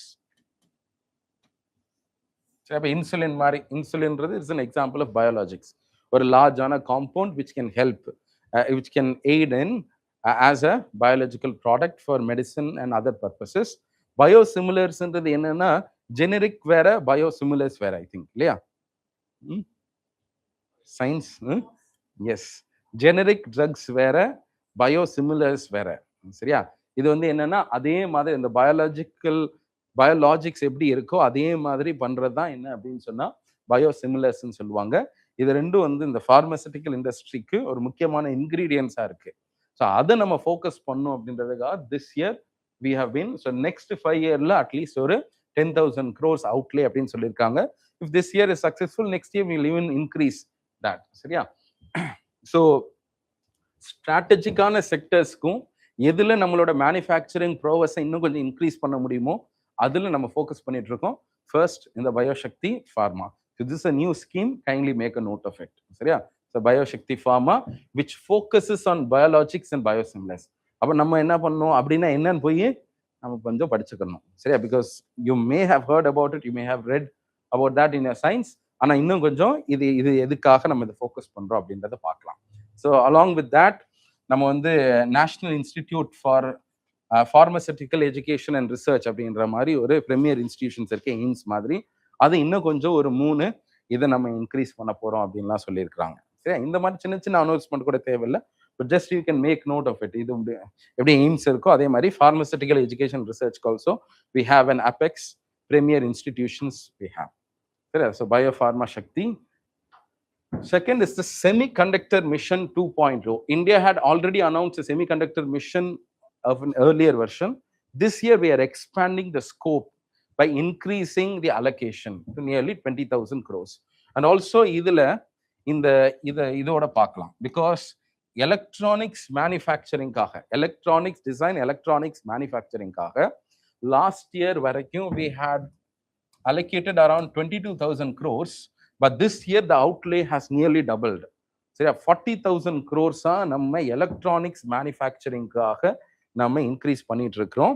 அதுல ஒரு key component தான் என்ன அப்படின்னு சொன்னா தி semiconductor mission 2.0 which will shift from fabrication to full stack ecosystem. இது என்னன்னா செமிகண்டக்டர்ஸை பொறுத்த அளவுக்கு இந்தியாவில் வந்து we had not even established an industrial base, and we were earlier focusing on fabrication units. சரி, செமிகண்டக்டர்ஸில் fabrication is one of the toughest things to do. இந்தியாவை பொறுத்தளவுக்கு 24 நானோமீட்டர் ஃபேப்ரிகேஷன் தான் நம்ம இப்போ அச்சீவ் பண்ணிட்டு இருக்கோம். இன்னும் கொஞ்சம் கொஞ்சம் குறைக்கணும். சரியா, we can't even compete with other foundries and semiconductor manufacturers. So அதை நம்ம கொஞ்சம் இந்தியாவில் கொஞ்சம் பூஸ்ட் பண்ணுன்றதுக்காக நம்ம தனியாக பிஎல்ஐ ஸ்கீம் ஒன்று கொண்டு வந்திருக்கிறோம். ப்ளஸ் இந்தியா செமிகண்டக்டர் மிஷன் எல்லாம். ஸோ இந்த செமிகண்டக்டர் மிஷன் மோடில் நம்ம கொண்டு போகணுன்றதுக்காக all equipments, materials, IP related information எல்லாத்துக்குமே ஒரு சப்போர்ட் பண்ணுறதுக்காக around 20,000 crores we have allocated for this particular scheme. சரியா, so we are enhancing and renewing the push for semiconductor manufacturing along with doubling of the electronics manufacturing. Electronic components manufacturing காக இருக்க schemes இன்னும் கொஞ்சம் டபுளா நம்ம outlay பண்றோம். And also one important thing that is announced this year is the rare earth corridors. Rare earth corridors அப்படின்ற ஒரு corridor set பண்ண போறோம். Where states that are blessed with rare earth minerals, especially focusing on Andhra Pradesh, Karnataka, Kerala and Tamil Nadu, we are going to set up mining corridors. அதில் rare earth minerals அதுலேருந்து extract பண்ணுறதுக்காக இந்த 4 key ஸ்டேட்ஸை நம்ம இது பண்ணுறோம், Odisha as well. So இங்கே காரிடர்ஸை கொண்டு வர போகிறோம் அலாங் வித் கெமிக்கல் பார்க்ஸ். இன்னும் அது எங்கெங்கன்னு மென்ஷன் ஆகலை, but 3 chemical parks R going to B established. இது என்ன அப்படின்னு சொன்னால், மேனுஃபேக்சரிங்கில் இன்னும் கொஞ்சம் இந்தியாவுக்கு edge வேணுன்றதுக்காக we are focusing on these frontier areas which are very high. நம்ம ரொம்ப டாலாகவும் ரொம்ப ஒரு லாங் விஷன்ல இருக்கக்கூடிய ஏரியாஸை நம்ம ஃபோக்கஸ் பண்ணிட்டு இருக்கோம். அதான் இந்த 4. சரியா, so let us remind ourselves again, ஃபார்மசூட்டிக்கலுக்கும், செமிகண்டக்டர் மேனுஃபேக்சரிங்க்கும், தென் ரேர் எர்த் மினரல்ஸ்க்கும், எலக்ட்ரானிக்ஸ் காம்பனன்ட்ஸ்க்கும் we have been giving focus. சரியா, 40,000 crores இன்க்ரீஸ் பண்ணியிருக்கோம். Yes, budget allocation this year. இது என்னன்னா, பிளக் அண்ட் பிளே மாடல்னா என்ன அப்படின்னு சொன்னா, how they are going to be done, whether it is going to be completely given as established by the government as an இந்த இதை பண்ண போறாங்களா, கவர்மெண்டோட ஸ்கீமா ஒரு ஸ்டேட் கவர்மெண்டோட என்டர்பிரைஸ் அதை பண்ண போறாங்களா? No, it is not going to be done. It will be done through public private participation. Plug and play மாடல்னா என்னன்னா, all the things will be established. இப்போ ஒரு செமிகண்டக்டர் மேனுஃபேக்சரிங்கை நீங்க வந்து பூஸ்ட் பண்ணணும்னு நினைக்கிறீங்க, அவங்களுக்கு பணம் மட்டும் கொடுத்தா போதுமா அப்படின்னு ஒரு கேள்வி இருக்குல்ல. You just give as much capital that is required for them. It will not happen. அப்ப என்ன பண்ணுனா, அல்லது இந்த சென்னைக்கு மிக அருகாமையில்னு சொல்லிட்டு ஏதாவது ஒரு இடத்துல போய் நம்ம அங்க ஒரு எஸ்இசி ஓபன் பண்ணி அங்க ஃப்ரீ லேண்ட் உங்களுக்கு தர்றோம் அப்படின்னு சொன்னா அங்க நடந்துருமா? இப்போ என்ன ஆகுனா, ஃப்ரீ லேண்ட் கொடுத்தாலே மேனுஃபேக்சரிங் நடக்க மாட்டேங்குது. அப்போ என்ன பண்ண வேண்டியதா இருக்குன்னா, ஃப்ரீ லேண்டு கொடுத்து electricity supply, water supplies, utilities, road எல்லாத்தையும் நீங்கள் கொண்டு வந்துட்டு, இன்ஃபேக்ட் ஈவன் ஒரு பெரிய ஒரு இன்ஃப்ராஸ்ட்ரக்சர் மாதிரி பில்டு பண்ணி கொடுத்துட்டீங்கன்னா பிளக் அண்ட் பிளே மாதிரி வந்துடுது. என்னது, ஒன்றும் இல்லை, உள்ள வர்றோம், you just neatly established, you keep rolling. அப்போ என்னன்னா, till the last part you will hand hold. அதுக்கு பேர் தான் plug and play மாடல்னு சொல்றது. இப்போ இன்ஃப்ராஸ்ட்ரக்சர்லையும் சரி, ஒரு நியூ செக்டர்ஸை டெவலப் பண்றப்ப இந்த வார்த்தையை நம்ம பயன்படுத்துவோம், plug and play. சரி, அதான் வந்து மென்ஷன் ஆயிருக்கு. In this mode we will try to establish this 3. Further details வர்றப்ப நம்ம அதை டிஸ்கஸ் பண்ணிக்கலாம். As of now, இந்த 3 chemical parks will be established in India along with the announcement of the rare earth corridors. சரியா, so இதெல்லாம் இந்த frontier manufacturing அப்படின்னு நம்ம சொல்றோம். ஸோ அடுத்து இன்ஃப்ராஸ்ட்ரக்சரை பொறுத்தளவுக்கு ஆக்சலரேட்டிங் க்ரோத் அப்படின்றதுனால மேனுஃபேக்சரிங்க்கு ஃபோக்கஸ் பண்ணியிருந்தோம். Now capex growth. So capital expenditure in India especially this year has increased to 12.2 lakh crores from 11 lakh crore of last year. 11 லட்சம் கோடி நம்ம லாஸ்ட் இயர் அலோகேட் பண்ணியிருந்தோம் for capital expenditure purposes. This year we have increased it to 12.2. இதுதான் நம்ம capex அப்படின்னு சொல்றோம். கேபெக்ஸ்னா capital expenditure. சரி, அந்த கேபெக்ஸ் புஷ். ஸோ இதுல பிரைவேட் டெவலப்பர்ஸ் இதுல அண்டர் திஸ் இந்த கேபெக்ஸ்ல there is a new fund that has been created which is called as infrastructure risk guarantee fund. இந்த ஃபண்ட் ஆப்ரேஷனுக்குள்ள வர்றப்ப will get to know more details, but this is just a announcement and a proposal. இதுல என்ன பண்ணுவாங்கன்னா, ஒரு fund imagine ஒரு 1000 crore fund நம்ம அதுக்குள்ள போட்டிருக்கிறோம்னா, this will act as a infrastructure risk or a credit risk. இப்போ கிரெடிட் ரிஸ்க் அப்படின்ற ஒரு இது இருக்கு, credit guarantees and credit risk ஃபண்ட்ஸ்ன்னு சொல்லுவாங்க. சரியா? இது என்ன பண்ணுவாங்கன்னா, இந்த ஃபண்ட் எடுத்துப்பாங்க. இப்போ எம்எஸ்எம்இஸ்க்குலாம் we have a credit guarantee fund. அப்போ எம்எஸ்எம்இஸ்க்கு நம்ம ஸ்கீம்ஸ் எல்லாம் அனௌன்ஸ் பண்றோம். Give them, you are now allowed to get 10 crore loans, 5 crore loans. 5 crore கேட்டு வர்றாங்க, but will the banks be happy to give them? நீங்க பட்ஜெட்ல அனௌன்ஸ் பண்ணிட்டீங்கப்பா, நீங்க லோன் வாங்கிக்கிங்கன்னு, என்பிஏவா மாறினா எனக்குலாம் கஷ்டம் இருக்கு. அப்ப என்ன பண்றது? If at all there is a fund which can act as a guarantee, provided that credit becomes a failure, then banks will not hesitate to provide loans. இதுக்கு பார்த்தா கிரெடிட் கேரண்டி ஃபண்ட்ஸ்னு சொல்லுவாங்க. இந்த மாதிரியான ஃபண்டிங்லாம் நம்ம எம்எஸ்எம்இஸ்க்கு மற்ற செக்டர்ஸ்க்குலாம் already we have funds that have been established. Similarly, there will be a new infrastructure risk guarantee fund. Further details நம்ம எப்படி அதில் என்ன மாதிரி அதை ரிஸ்க் கேரண்டி பண்ண போறாங்கன்றத நம்ம பார்த்துக்கலாம். இது என்னன்னா, infrastructure to pick up in India, we are focusing on this. Connectivity projects தாண்டி வேற என்னெல்லாம் நம்ம இன்ஃப்ராஸ்ட்ரக்சருக்கு ஃபோக்கஸ் பண்றோம்னா, dedicated freight corridor, new freight corridor சூரத்ல இருந்து இந்த பிளேஸ் வரைக்கும், ஜஸ்ட் இது வந்து மும்பையில் தான், சாரி மகாராஷ்டிராலேருந்து இது வரைக்கும் இருக்கு. ஸோ தன்குனி டு சுரத் அப்படின்ற ஒரு place, plus 20 national waterways. Out of there are 107 waterways that has been already identified. கொஞ்சம் கொஞ்சமாக ஒரு 5 வாட்டர்வே நம்ம இது பண்ணியிருக்கிறோம். ஸோ அடுத்தடுத்து பட்ஜெட்டில் கொஞ்சம் கொஞ்சம் வாட்டர்வேஸ் எக்ஸ்பேண்ட் பண்ணோம். This year's budget focuses on waterways to some extent. சரி, அதில் இந்த 20 வாட்டர்வேஸ் பிளஸ் கோஸ்டல் ஷிப் பில்டிங்காக ஒரு அலோகேஷன் ஆஃப் ஃபண்ட்ஸ், இந்த மாதிரி சில வாட்டர்வேஸும், இன்லேண்ட் வாட்டர்வேஸ், மேரிடைம் வாட்டர்வேஸ் ரெண்டுக்குமே இந்த இன்ஃப்ராஸ்ட்ரக்சர் பூஸ்ட் பண்ணுன்றதுக்காக சில இது பண்ணியிருக்காங்க. And high speed rail networks will be established in 7 new corridors. இதுக்கு பேர் growth connectors அப்படின்ற வார்த்தையை பயன்படுத்துறாங்க. இது எங்கெங்கெல்லாம் அப்படின்னு சொன்னா, தமிழ்நாடு ஆல்சோ ஹேஸ் ஒன், 2 இருக்கு, சென்னை டு பெங்களூர், சென்னை டு ஹைதராபாத் அப்படின்ற 2 high speed rail networks will be connected. தாண்டி மும்பை, புனே, இந்த மாதிரி ஆல்ரெடி எஸ்டாப்ளிஷ்ட் ஏரியா ஒரு 7 growth connectors நம்ம பார்க்குறோம். இங்க என்ன எஸ்டாப்ளிஷ் பண்ண போறோம்? High speed rail networks. சரியா? ஸோ ஃப்ரைட்டுக்காக, வாட்டர்வேஸ்க்காக, பிளஸ் ஹை ஸ்பீட் ரயில் நெட்வொர்க்ஸ்க்காக நம்ம பயன்படுத்துகிறோம். அண்ட் எனர்ஜி டிரான்சிஷனுக்காக the carbon capture utilisation and storage அப்படின்ற ஒரு டெக்னாலஜி பற்றி நீங்கள் கேள்விப்பட்டிருக்கீங்க இல்லையா? CCUS storage facility. சரியா? ஸோ கார்பன் சீக்வஸ்ட்ரேஷனில் நார்மலாக through human efforts we are trying to store இல்லையா? ஸோ இந்த ஹைட்ரஜன் ஸ்டோரேஜ் அதெல்லாம் நீங்கள் படிச்சிருப்பீங்க.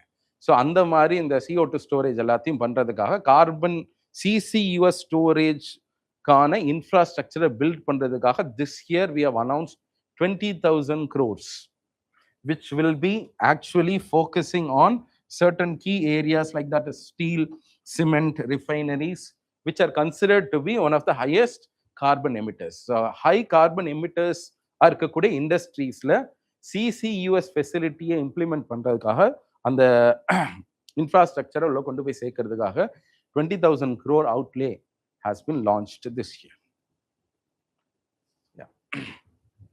ரைட். அதை தாண்டி இந்த அக்ளாமரேஷன்ஸ் எல்லாமே, ஒரு சிட்டியை தாண்டி இருக்கக்கூடிய இந்த பெரிஃபரிஸ் எல்லாத்தையுமே மேப் பண்ணி அவங்களுக்கு டெவலப்மெண்ட் கொண்டு வரலாம் அப்படின்னு தான் சொல்லியிருக்காங்க. அதை நம்ம பார்ப்போம் அடுத்து வர்றோம். செகண்ட், கர்த்தவிய ஒன்லி எம்எஸ்எம்இஸ்க்காக சில special focus, where MSMEs have to become champions. We have a portal called as Champions Portal. தெரியுமா? எம்எஸ்எம்இஸ்க்காக சாம்பியன்ஸ்னு ஒரு போர்ட்டலே நம்ம வச்சிருக்கிறோம். இப்போ இந்த பட்ஜெட்ல சொல்லியிருக்காங்க MSMEs have to be translated as champions சொல்லிட்டு அதில் இந்த எம்எஸ்எம்இஸ்க்காக என்ன ஸ்ட்ராட்டஜிஸ் நம்ம கொண்டு வரோம்னா, ஃபர்ஸ்ட் எக்விட்டி சப்போர்ட், அவங்களுக்கு தேவையான கேபிட்டல் சப்போர்ட் கொடுக்கறதுக்காக 2 types of funds. This is not a fund that has been announced this year, already existing. 2025ல நம்ம வந்து எஸ்எம்இ growth fund அப்படின்ற ஒரு ஃபண்டை நம்ம லான்ச் பண்ணியிருந்தோம். அந்த ஃபண்டுக்கு எக்ஸ்ட்ராவான allocation we are giving this year. So how much allocation? 10,000 crore is the allocation of that self-reliant India fund அப்படின்னு சொல்லி 2021லே top up for self-reliant fund. அந்த ஃபண்டை இன்னும் கொஞ்சம் ஆல்ரெடி there is an amount 2,000 crores we are going to add for it. இதை வச்சு என்ன பண்ணுவாங்கன்னா, கேபிட்டல் இன்ஃபியூஷன் இன்டு எம்எஸ்எம்இஸ், எந்தெந்த எம்எஸ்எம்இஸ்க்கெல்லாம் கேபிட்டல் தேவைப்படுதோ அவங்களுக்கு தேவையான கேபிட்டல் அக்விசிஷன் ஆஃப் இட், அதில் ஷேர் ஒரு 5% ஷேர் வாங்கிட்டு என்ன பண்ணுவாங்க, சம் அமௌண்ட் ஆஃப் ஃபண்ட்ஸ் நம்ம கொடுக்கலாம். So equity infusion into the necessary எம்எஸ்எம்இஸ்க்காக these 2 funds have been given importance. Existing ஃபண்டை கேரி ஃபார்வர்ட் பண்ணியிருக்காங்க. It has been topped up and enhance the corpus. அந்த ஃபண்டோட அந்த கார்பஸையும் அந்த குவான்டிட்டியும் என்ன பண்ணிருக்காங்க, இன்க்ரீஸ் பண்ணியிருக்காங்க. லிக்விடிட்டியை பொறுத்தளவுக்கு this year we have made a very important announcement where TReDS will be mandated for all central public sector enterprises along with the government e-marketplace integration. So what is this TREADS? Trade receivables, TREADS என்ன?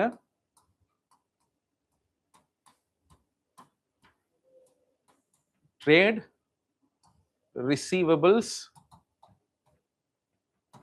e-discounting system. இது என்ன அப்படின்னு சொன்னா, ஒரு particular company ஏதோ ஒரு குட்ஸை ஒரு particular கம்பெனிக்கு செல் பண்ணிட்டாங்க, இம்மீடியட்டான பேமெண்ட் நடக்கல, but there has been an acknowledgement of the receipt. சரியா, இவ்வளோ நாங்கள் உங்ககிட்ட வாங்கியிருக்கிறோம், நாங்கள் வி ஓவ் யூ அப்படின்னு சொல்லி ஒரு ட்ரேட் இன்வாய்ஸ் என்கிட்ட இருக்கு, ரெசிப்ட் என்கிட்ட இருக்கு. அந்த ரெசிப்டை வச்சு என்ன பண்ண, ரெசிப்டோட வேல்யூ என்ன அப்படின்னு சொன்னா 5 crore is the value of that receipt, but I will be getting that only after 5 months. But being an MSME, I am having liquidity problems right now. இப்போதைக்கு எனக்கு பண பற்றாக்குறை இருக்கு, எனக்கு கொஞ்சம் ஏதோ ரன் பண்றதுக்காக எனக்கு பணம் வேணும். அப்போ என்ன பண்றது, மற்ற பேங்க்ஸ் ட்ரெடிஷ்னலாக பேங்க் தான் அப்ரோச் பண்ணோம். இந்த மாதிரி எல்லா எம்எஸ்எம்இஸும் இந்த மாதிரியான ப்ராப்ளம் ஃபேஸ் பண்றாங்கிறதுனால இந்த ட்ரேட் ரெசிவபிள்ஸை ஃபினான்ஸ் பண்ணணும் அப்படின்னு கவர்மெண்ட் முடிவு பண்றாங்க. அந்த ஃபினான்ஸ் பண்றதுக்காக ஒரு பிளாட்ஃபார்மை உண்டு பண்ணி, அந்த பிளாட்ஃபார்ம்ல MSMEs, all registered MSMEs can enter and they can sell this receivables for refinancing.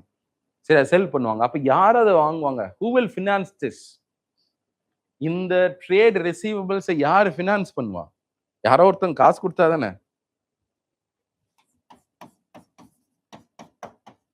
There are some select NBFCs. They are called as factors. அவங்களுக்கு பேர் ஃபேக்டர்ஸ்ன்னு சொல்லுவாங்க. சரியா, இந்த சிஸ்டமுக்கு பேரே ஃபேக்டரிங். இன்னொருத்தரோட தான் வாங்கி நம்ம இதுக்கு பண்றது ஃபேக்டரிங் சொல்லுவாங்க. இந்த மாதிரி என்பிஎஃப்சிஸ் ஃபேக்டர்ஸோ அல்லது மற்ற எம்எஸ்எம்இ கம்பெனிஸோ any one can come be a participant in it. அப்போ சில ஃபினான்ஷியஸும் உள்ள கொண்டு வரோம் நம்ம. சரி, இது எல்லாமே ஒரு நெட்ஒர்க்ல இருக்கிறதுக்கு பற்றி இந்த ட்ரேட் ரெசிவபிள்ஸ் டிஸ்கவுண்டிங் சிஸ்டம். இதுல ஒரு 2-3 பிளாட்ஃபார்ம்ஸ் இருக்கு. இதுக்கு கீழே என்ன பண்றாங்கன்னா, எம்எஸ்எம்இஸ் எல்லாம் அவங்களுக்கு ஈஸியான லிக்விடிட்டி அவைல் பண்றதுக்காக they are using this as a financial security as an asset. இப்போ என்ன பண்ணியிருக்கோம் அப்படின்னு சொன்னா, இந்த வருஷம் in order to increase the liquidity, I think the finance minister had said that there has been 7 lakh crores that have been financed through this route of this TREADS, which is a growing increase of its use. The TREADS platform நிறைய companies பயன்படுத்துறாங்கன்றதுக்காக இந்த முக்கியமான ஒரு number நம்மளுக்கு தெரிய வருது. எல்லா கம்பெனிஸும் public sector என்டர்பிரைஸும் கண்டிப்பாக இந்த ட்ரெட்ஸ் பிளாட்ஃபார்ம்ல ஒரு அக்கௌண்ட் வச்சிருக்கணும். This is going to be mandatory now in order to increase the scale of this business. ரெண்டாவது, கவர்மெண்ட் மார்க்கெட் பிளேஸ் அப்படின்றது கவர்மெண்டோட காமர்ஸ். அதுல என்ன பண்றாங்கன்னா, கவர்மெண்ட் டிபார்ட்மெண்ட்ஸ் கவர்மெண்டோட கம்பெனிஸ் என்ன பண்ணுவாங்க, அதில் கவர்மெண்ட் மார்க்கெட் பிளேஸ்ன்றது கவர்மெண்ட்டுக்கான Amazon.com மாதிரி. அதில் என்ன நடக்கும்னா செல்லர்ஸ் அண்ட் பையர்ஸ் அதுக்குள்ளே இருப்பாங்க. பையர்ஸ் யாருன்னா கவர்மெண்ட் என்டர்பிரைசஸ். செல்லர்ஸ் யார் அப்படின்னு சொன்னால் we are giving priority to MSMEs. யாருனாலும் அதில் இருக்கலாம். ஆனால் வந்து மேண்டேட்ரி ரூல் என்ன அப்படின்னு சொன்னால் அட்லீஸ்ட் ஒரு த்ரெஷ்ஹோல்டு இருக்குது. இவ்வளவாது கண்டிப்பாக எங்கேருந்து வாங்கணும், நம்ம MSMEஸ்ட்டு தான் வாங்கணும் அப்படிலாம் த்ரெஷ்ஹோல்டு இருக்குது. அப்போ இந்த இது மூலமாக என்ன பண்ணுறோம், ப்ராடக்டை வாங்குறோம் விற்கிறோம்ல, இதில் இருக்கக்கூடிய இன்வாய்ஸஸ் எல்லாத்தையும் கூட நம்ம என்ன பண்ணலாம்னா பயன்படுத்திக்கலாம் இந்த ட்ரெட்ஸில். ஸோ we are going to integrate the platforms of GM and threads. So இதெல்லாம் எதுக்காக அப்படின்னு சொன்னால் MSMEஸ்க்கு தேவையான liquidity already has been slowly increasing through the TREDS platform. We want to even further enhance it and popularize it. So அதுக்காக சில administrative changes நம்ம இதுக்குள்ள கொண்டு வர போறோம். அண்ட் ஆல்சோ கார்ப்பரேட் மித்ராஸ் அப்படின்ற மாதிரி ஒரு ஐடியா. இது எதுக்காக அப்படின்னு சொன்னா MSMEஸோட book keeping, account keeping, tax compliances அல்லது சில ரூல்ஸ் அதெல்லாம் வந்து கம்ப்ளை பண்றது அவங்களுக்கு கஷ்டமா இருக்கு, ஆடிட்டிங் இதெல்லாம். அவங்களுக்கு ஹெல்ப் பண்றதுக்காக the government will handhold or train certain personals who will now be an intermediary between the MSMEs and the governments or the CA or the auditors. அவங்க என்ன பண்ணுவோம், அவங்களுக்கு என்ன வேணும், நீங்க ஒரு இந்த மாதிரி ஒரு கம்பெனியா இருக்கிறீங்கன்னா எதெல்லாம் உங்களுக்கு கண்டிப்பாக மேண்டேட்ரியா நீங்க மெயின்டைன் பண்ணணும் அப்படின்றதுக்கான அந்த லேப்சஸ் இருக்குல்ல, compliance lapses, அதெல்லாம் இது பண்றதுக்காக we are going to have corporate mithras mainly focusing on tier 2 and tier 3 cities. ஆனா அங்கதான் இருக்கக்கூடிய MSMEs என்ன பண்ண மாட்டாங்கன்னா பெரிய லெவல்ல, ஏன்னா அவங்களால கம்ப்ளை பண்ண முடிஞ்சுன்னா they will be able to access a lot of concessions and benefits that the government is giving for them. அதனால அதை இன்க்ரீஸ் பண்றதுக்காக பேரா professionals at low cost compliance அப்படின்ற மாதிரி ஒரு ஐடியால பண்ணணும்னு நினைக்கிறாங்க. சரியா? This is for MSMEs. And also, the bulk of the MSMEs is also concentrated in the textile industries. அதனால National Fiber Scheme and mega textile parks have been also announced. This has been already announced for many years. So, India ஒரு thing 21-22லாம் the PM Mitra அப்படின்னு ஒரு scheme இருக்கு. Mega textile industries அப்படின்ற மாதிரி PM மித்ரான்னு ஒரு scheme இருக்கு. So அந்த ஸ்கீமை இன்னும் கொஞ்சம் ஃபர்தரா we are going to launch it again. அதே மகாத்மா காந்தி கிராம ஸ்வராஜ் அப்படின்ற மாதிரி காதியோட பிராண்டிங்ல மகாத்மா காந்தியை கொண்டு வர்றதுக்காக அகைன் இந்த டெக்ஸ்டைல் செக்டர்ல we are going to give push. So MSMEஸோட equity support, capital support, plus அவங்களோட compliance support as well as liquidity support, இது எல்லாத்துக்குமே சில administrative changes we have brought. Get it? So Kartavya 1 அப்படின்றது ஃபோக்கஸஸ் ஆன் ஆக்சலரேட்டிங் க்ரோத். அப்போ accelerating க்ரோத்ன்றப்ப என்ன மாதிரின்னு பார்த்துக்கோங்க. எப்படி நம்ம ஃபோக்கஸ் பண்ணுறோம் அப்படின்னு சொன்னால் ஃப்ரான்டியர் மேனுஃபேக்சரிங் ஸ்ட்ராட்டஜிக் செக்டர்ஸை நம்ம ஃபோக்கஸ் பண்ணோம், அப்படிதானே? ஸோ அது போக இப்போ நம்ம MSMEஸை நம்ம ஃபோக்கஸ் பண்ணிட்டு இருக்கோம். Now let's come to the second. The second is about human capabilities. So fulfilling the aspirations அப்படின்ற மாதிரி. ஸோ ஹியூமன் கேபிட்டல் அப்படின்னு வர்றப்ப இதில் என்ன அப்படின்னா the government has announced the setting up of a high-powered standing committee called as Education to Employment and Enterprise அப்படின்ற ஒரு கமிட்டியை setup பண்ண போகிறாங்க. This will be a standing committee, ஒரு பெர்மனன்ட் கமிட்டியாக இருக்கும்.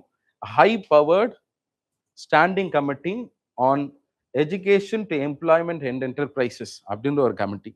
இந்த கமிட்டியோட மேண்டேட் என்ன அப்படின்னு சொன்னா, what of the mandate will be to lay out the strategies so that in India we are having services of 10% of global share by 2047.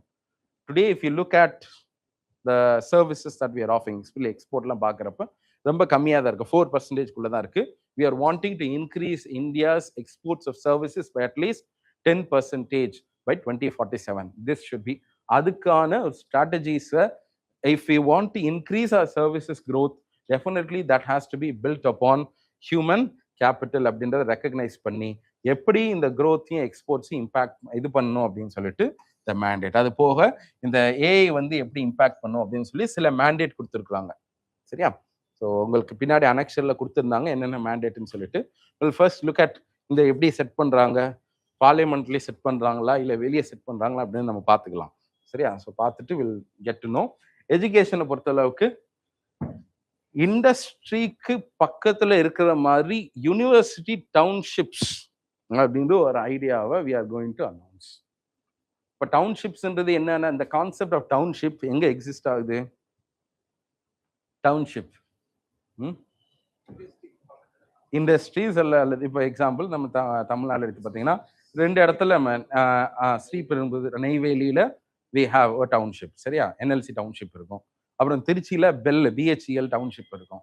So அது என்ன டவுன்ஷிப்ன்றது உங்களுக்கு urban local பாடிஸில் that is அது ஒரு செப்பரேட்டான ஒரு இதாக கூட பார்க்குறோம். அந்த மாதிரி ஒரு residential planning and as well as planned டெவலப்மெண்ட்டுக்காக இந்த டவுன்ஷிப்ன்றதை என்ன பண்ணுறாங்கன்னா, யூனிவர்சிட்டிஸும் இண்டஸ்ட்ரீஸும் தனியாக இருக்க வேண்டாம், will create academic townships within the close vicinity of industrial corridors. அந்த மாதிரி ஒரு 5 ஏரியாவை நான் செலக்ட் பண்ணி நாங்கள் பண்ண போகிறோம் அப்படின்றாங்க. This is to integrate industry versus curriculum. ரெண்டையுமே நம்ம இன்டெகிரேட்டடாக கொண்டு போகிறதுக்கு it will be better for us. National institute of design அப்படின்றத நம்ம ஈஸ்ட் இந்தியாவில் ஒரு இடத்துல mainly I think we are going to select தேஸ்பூர்னு நினைக்கிறேன், அஸ்ஸாமில். அங்கே நேஷனல் இன்ஸ்டிடியூட் ஆஃப் டிசைன் அப்படின்றத ஒன்று கொண்டு வரோம். டெலிஸ்கோப் இன்ஃப்ராஸ்ட்ரக்சர் ஃபெசிலிட்டிஸ்னு ஒரு 4 ஓப்பன் பண்ண போகிறோம். The government is recognising that women who are studying or associated in science, technology, engineering and mathematics, which is one of the lowest enrolment of women, அதை improve பண்ணுறதுக்காக நிறைய ஸ்கீம்ஸ் நம்ம கொண்டு வந்துட்டு இருக்கோம். அவங்களுக்கு லாங் ஹவர்ஸ் ஆஃப் ஒர்க்கிங் இருக்கு, plus வந்து லேபார்டரிஸில் ரொம்ப நேரம் அவங்களுக்கு இருக்க வேண்டியதாக இருக்குது, which is also affecting their mobility. The government has decided to at least support one girls hostel in every district. ஒவ்வொரு டிஸ்ட்ரிக்ட்லையும் அட்லீஸ்ட் 1 girls hostelகாவது சப்போர்ட் கொடுக்க போகிறோம், especially targeting the women who are associated working or studying in the STEM அப்படிங்கிறதுல முடிவு பண்ணியிருக்கோம். சரியா? ஸோ எஜுகேஷனில் நம்ம ஒரு new kind of initiative called as the academic zones or townships launch பண்ணுறோம். இதெல்லாம் நம்ம கொஞ்சம் எக்ஸ்ட்ராவாக நம்ம ஃபோக்கஸ் பண்ணிட்டு அஸ்ஸாம் அது போக கேர் எக்கானமி அண்ட் வெல்னஸ், ஹெல்த்தை பொறுத்தளவுக்கு medical value tourism, 5 regional medical hubs இதான் சொல்லியிருக்காங்க. இது எங்கே அப்படின்னு நம்ம சொல்ல will just have to wait. சரியா? It's just a proposal. இன்டெகிரேட்டடான ஒரு ஹெல்த் கேர், அது ஹாஸ்பிட்டல்ஸ், ரிசர்ச், ஆயுஷ் எல்லாத்தையும் ஒரே மாதிரி இன்டெகிரேட் பண்ணுறதுக்காக சம் மெடிக்கல் டூரிசம் அப்படின்றத ப்ரொமோட் பண்ணணும் அப்படின்றதுக்காக there are some kinds of allocation that has been done. ஏஹெச்பின்னு சொல்லக்கூடிய allied health professionalsக்கு this year the government is going to actually give them some kind of support in the form of a stipend or in the form of training for 5 years. இதில் allied health professionals, radiology, optometry இதெல்லாம் வந்து இன்னும் கொஞ்சம் improve பண்ணும் அப்படின்றதுக்காக around 1 lakh in the next 5 years அப்படின்ற target வச்சிருக்கிறோம். இவங்க எல்லாத்துக்குமே ட்ரைனிங் கொடுக்கறதுக்காக பிளான் பண்ணிட்டு இருக்கோம். Okay, apart from this allied health மட்டும் இல்லை, கேர் ஈகோ சிஸ்டம் பூஸ்ட் பண்ணுறதுக்காகவும் ஜேரியாட்ரிக் கேர், ஏஜ்டுக்கு கேர் கொடுக்குறாங்களா, ஸோ அந்த கேர் ஃபெசிலிட்டியை இம்ப்ரூவ் பண்ணுறதுக்காக 1.5 lakh wellness providers will be given training. சரியா? ஸோ ஆயுஷ் ஒரு பக்கம், medical tourism, work force which are ancillary to the health care, அவங்களுக்கும் நம்ம ஃபோக்கஸ் பண்ணிட்டு இருக்கோம். ஸோ ஆயுஷ் எக்ஸ்பான்ஷனில் new all India institutes of Ayurveda, 3 Ayurveda all India institutes will be open. WHO global traditional medicine centre in Jamnagar அப்படின்றத இன்னும் கொஞ்சம் அப்கிரேட் பண்ண போகிறாங்க. We don't know that WHO இங்கே இருக்குது. ஐ திங்க் ரீசெண்டாக கூட ஒரு சம்மிட் கூட நடந்துருந்துச்சு, ட்ரெடிஷ்னல் மெடிசனுக்குன்னு ஒரு சம்மிட் நடந்துச்சு, அதை ஹோஸ்ட் பண்ணியிருந்ததே இவங்க தான். சரியா? ஸோ அதனால் இந்த ஆயுஷ் எக்ஸ்பான்ஷன் இதெல்லாம். இன்னொரு பக்கம் டூரிசம், இதை வந்து ஆரஞ்ச் எக்கானமின்னு சொல்கிறாங்க. ஆரஞ்ச் எக்கானமின்னு எதுப்பா? கிரியேட்டிவ் எக்கானமி தான் நம்ம என்னன்னு சொல்கிறோம், orange economy. Especially this animation, visual graphics, gaming and சின்றது எது சொல்லுவோம்? இல்லை, வேற எதுவும் சொல்லுவாங்க. சரியா? சரியா, இந்த இண்டஸ்ட்ரி தான் என்னன்னு சொல்கிறோம், we call this as content creation, I do not know for sure. Yeah. So this the AVCG industry இந்தியால புஷ் பண்றதுக்காக there is institute in Mumbai. அந்த மும்பையோட இன்ஸ்டிடியூட்டை வச்சு கொலாபரேட் பண்ணி 15,000 schools and 500 collegesல the content creator labs அப்படின்னு ஒன்று create பண்ண போறோம். Already எல்லாருமே கண்டென்ட் கிரியேட்டரா சுத்திட்டு இருக்கிறான். சரியா? உங்களுக்கு தேவை ஒரு ஃபோன்.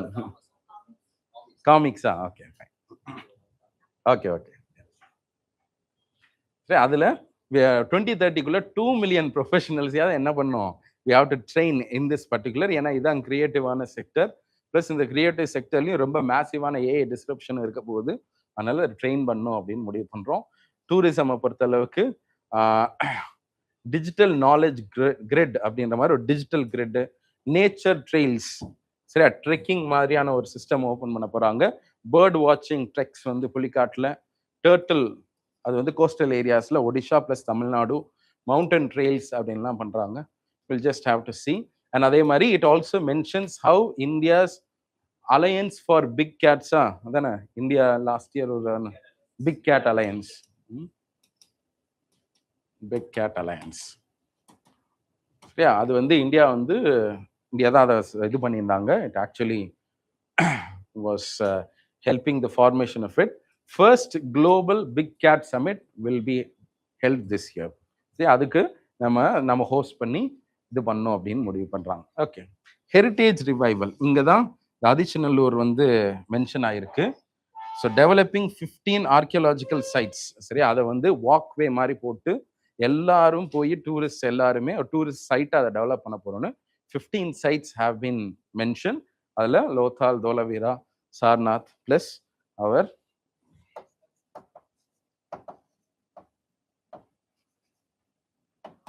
சரியா, right. So next Kartavya 1 was about accelerating growth. Second is about health, education, human capital related நம்ம ஃபோக்கஸ் பண்ணியிருந்தோம். மூணாவது இன்க்ளூசிவ் growthக்குள்ள போகலாம். ஸோ இன்க்ளூசிவ் growth பொறுத்த அளவுக்கு அக்ரிகல்ச்சருக்காக சில விஷயங்களை நம்ம ஃபோக்கஸ் பண்ணியிருக்கிறோம். பாரத் விஸ்தார் அப்படின்ற ஒரு ஸ்கீமை அனௌன்ஸ் பண்ணியிருக்காங்க.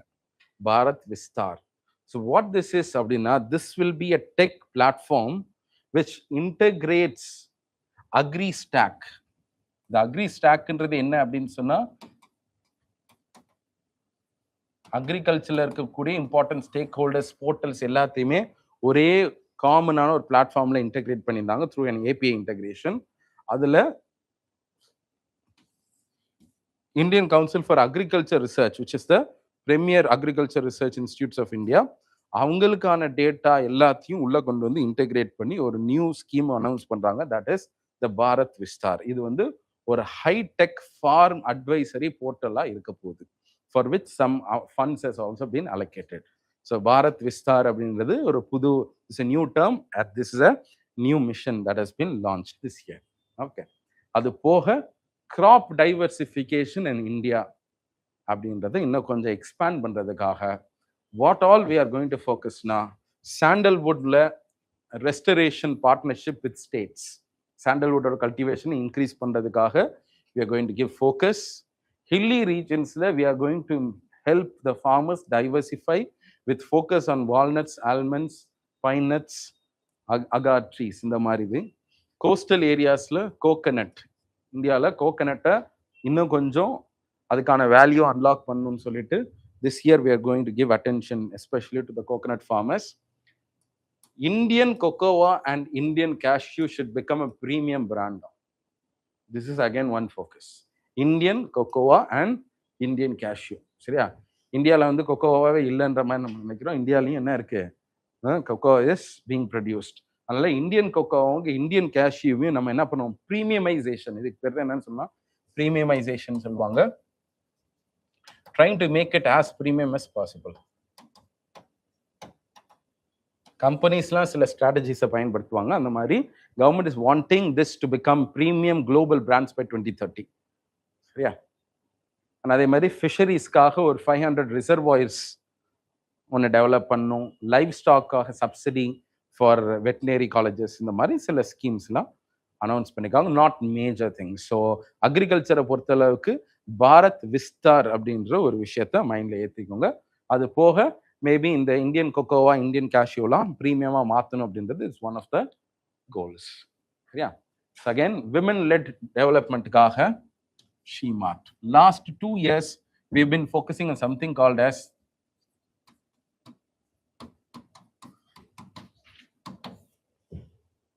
சரியா, இதுக்கு போன வருஷமும் அதுக்கு முந்தின வருஷமும் நாம பட்ஜெட்ல வந்து விமன் ரிலேட்டடா ஃபோக்கஸ் பண்றப்ப லாக்பதி தீதி அப்படின்ற ஒரு விஷயத்த ஃபோக்கஸ் பண்ணியிருந்தோம். which is to empower women to become at least earners of 1 lakh a year. சரி, அந்த மாதிரி சில எஸ்ஹெச்ஜிஸ்ல இருக்கக்கூடிய விமனை டார்கெட் பண்ணியிருந்தோம். சரியா? 10 lakh women should be earning at least 1 lakh அப்படின்ற மாதிரி நம்ம ஃபோக்கஸ் பண்ணியிருந்தோம். இந்த வருஷம் விமன் லெட் ஆண்டர்பிரினர்ஷிப், இந்த லாக்பதி தீதீஸவே இன்னும் கொஞ்சம் எம்பவர் பண்ணுன்றதுக்காக என்டர்பிரைசஸ் அண்ட் ஆண்டர்பிரினர்ஷிப்பை அவங்களை ஓப்பன் பண்ண வைக்கணும்னு சொல்லி community led or community developed market places, retail outlets called as SheMart. சரியா? டிமார்ட்டுக்கு பதிலாக என்ன பண்றோம், நம்ம டிமார்ட்டுக்கு போட்டியா என்ன கொண்டு வராங்க, ஷீமார்ட்டை கொண்டு வரோம். Yeah, so this will be a community led retail outlets which we are going to propose, especially through the Lakpati Didi and the vertical கீழே நம்ம இதை கொண்டு வர போறோம். Okay. And also the persons with டிசேபிலிட்டிஸை நம்ம எம்பவர் பண்றதுக்காக skilling நம்ம வந்து we are going to give them ஐடிலையும் பிளஸ் இந்த AVGC industry, hospitality, Divyang Sahara Yojana அப்படின்றத இந்த ஸ்கீம் மூலமா integrated devices. So in order to help them, we are going to integrate AI in already their assisting devices. நிறைய இருக்குல்ல, limbs, ears, எல்லாத்துக்குமே assisting devices இருக்கு. அதில் AI integrated devices இன்னும் கொஞ்சம் ஸ்கேல் அப் பண்றதுக்காக திவ்யங் சஹாரா யோஜனா அப்படின்ற ஒரு விஷயத்த கொண்டு வரோம். அதே மாதிரி அசிஸ்டிவ் டெக்னாலஜி மார்ட்ஸ் அப்படின்னு சொல்லி நியூ ரீட்டெயிலான அவுட்லெட்ஸ்லாம் கொண்டு வரணும், especially to focus on them. Mental health and ட்ராமாக்காக 2 நிம்ஹான்ஸ் 2 நம்ம ஓப்பன் பண்ண போகிறோம். Regional institutes of Ranchi and Tezpur will again be upgraded. So இந்த மாதிரி மென்டல் ஹெல்த்துக்காகவும் we have been giving focus. சரியா? So these are about welfare and inclusive க்ரோத்தில் நம்ம மென்ஷன் பண்ண சில விஷயங்கள். சரியா? அடுத்து இன்க்ளூசிவ் க்ரோத்தில் eastern sector of India has not been included well within the growth story of India அப்படின்றதுனால நார்த் ஈஸ்ட் ரீஜன்ஸ்க்கும் ஈஸ்டர்ன் ரீஜனுக்கும் ஸ்பெஷலான ஃபோக்கஸ் இந்த லாஸ்ட் ஃபியூ இயர்ஸ் நம்ம கொடுத்துட்டு இருக்கோம். பூர்வோதயா அப்படின்னு சொன்னால் ஈஸ்ட்னு அர்த்தம். ஸோ நார்த் ஈஸ்டர்ன் நம்ம அப்படியே தான் சொல்கிறோம். சரி, அந்த பூர்வோதயா பொறுத்தளவுக்கு இன்டகிரேட்டட் ஈஸ்ட் கோஸ்ட் காரிடர் அப்படின்றது நாட் விதின் நம்மளோட ஈஸியாக கிடையாது. சரியா? பெங்கால் அந்த சைடில் இருக்கக்கூடிய ஈஸ்ட் கோஸ்ட். அதே மாதிரி 5 tourist destinations will be developed. 4000 buses will be deployed in the Purvodaya region. North ஈஸ்ட்டை பொறுத்த அளவுக்கு புத்திஸ்ட் சர்க்கியூட்ஸ் அப்படின்றது we are going to launch. Yeah, so இது எல்லாமே focus on north east development. and finance பொறுத்த அளவுக்கு விக்சித் பாரத் டெவலப்ட் இந்தியாவுக்கு தேவையான ஒரு பேங்கிங் சிஸ்டம் எப்படி இருக்கணும் அப்படின்றதுக்காக ஒரு கமிட்டி ஒன்று லான்ச் பண்ண போறோம்.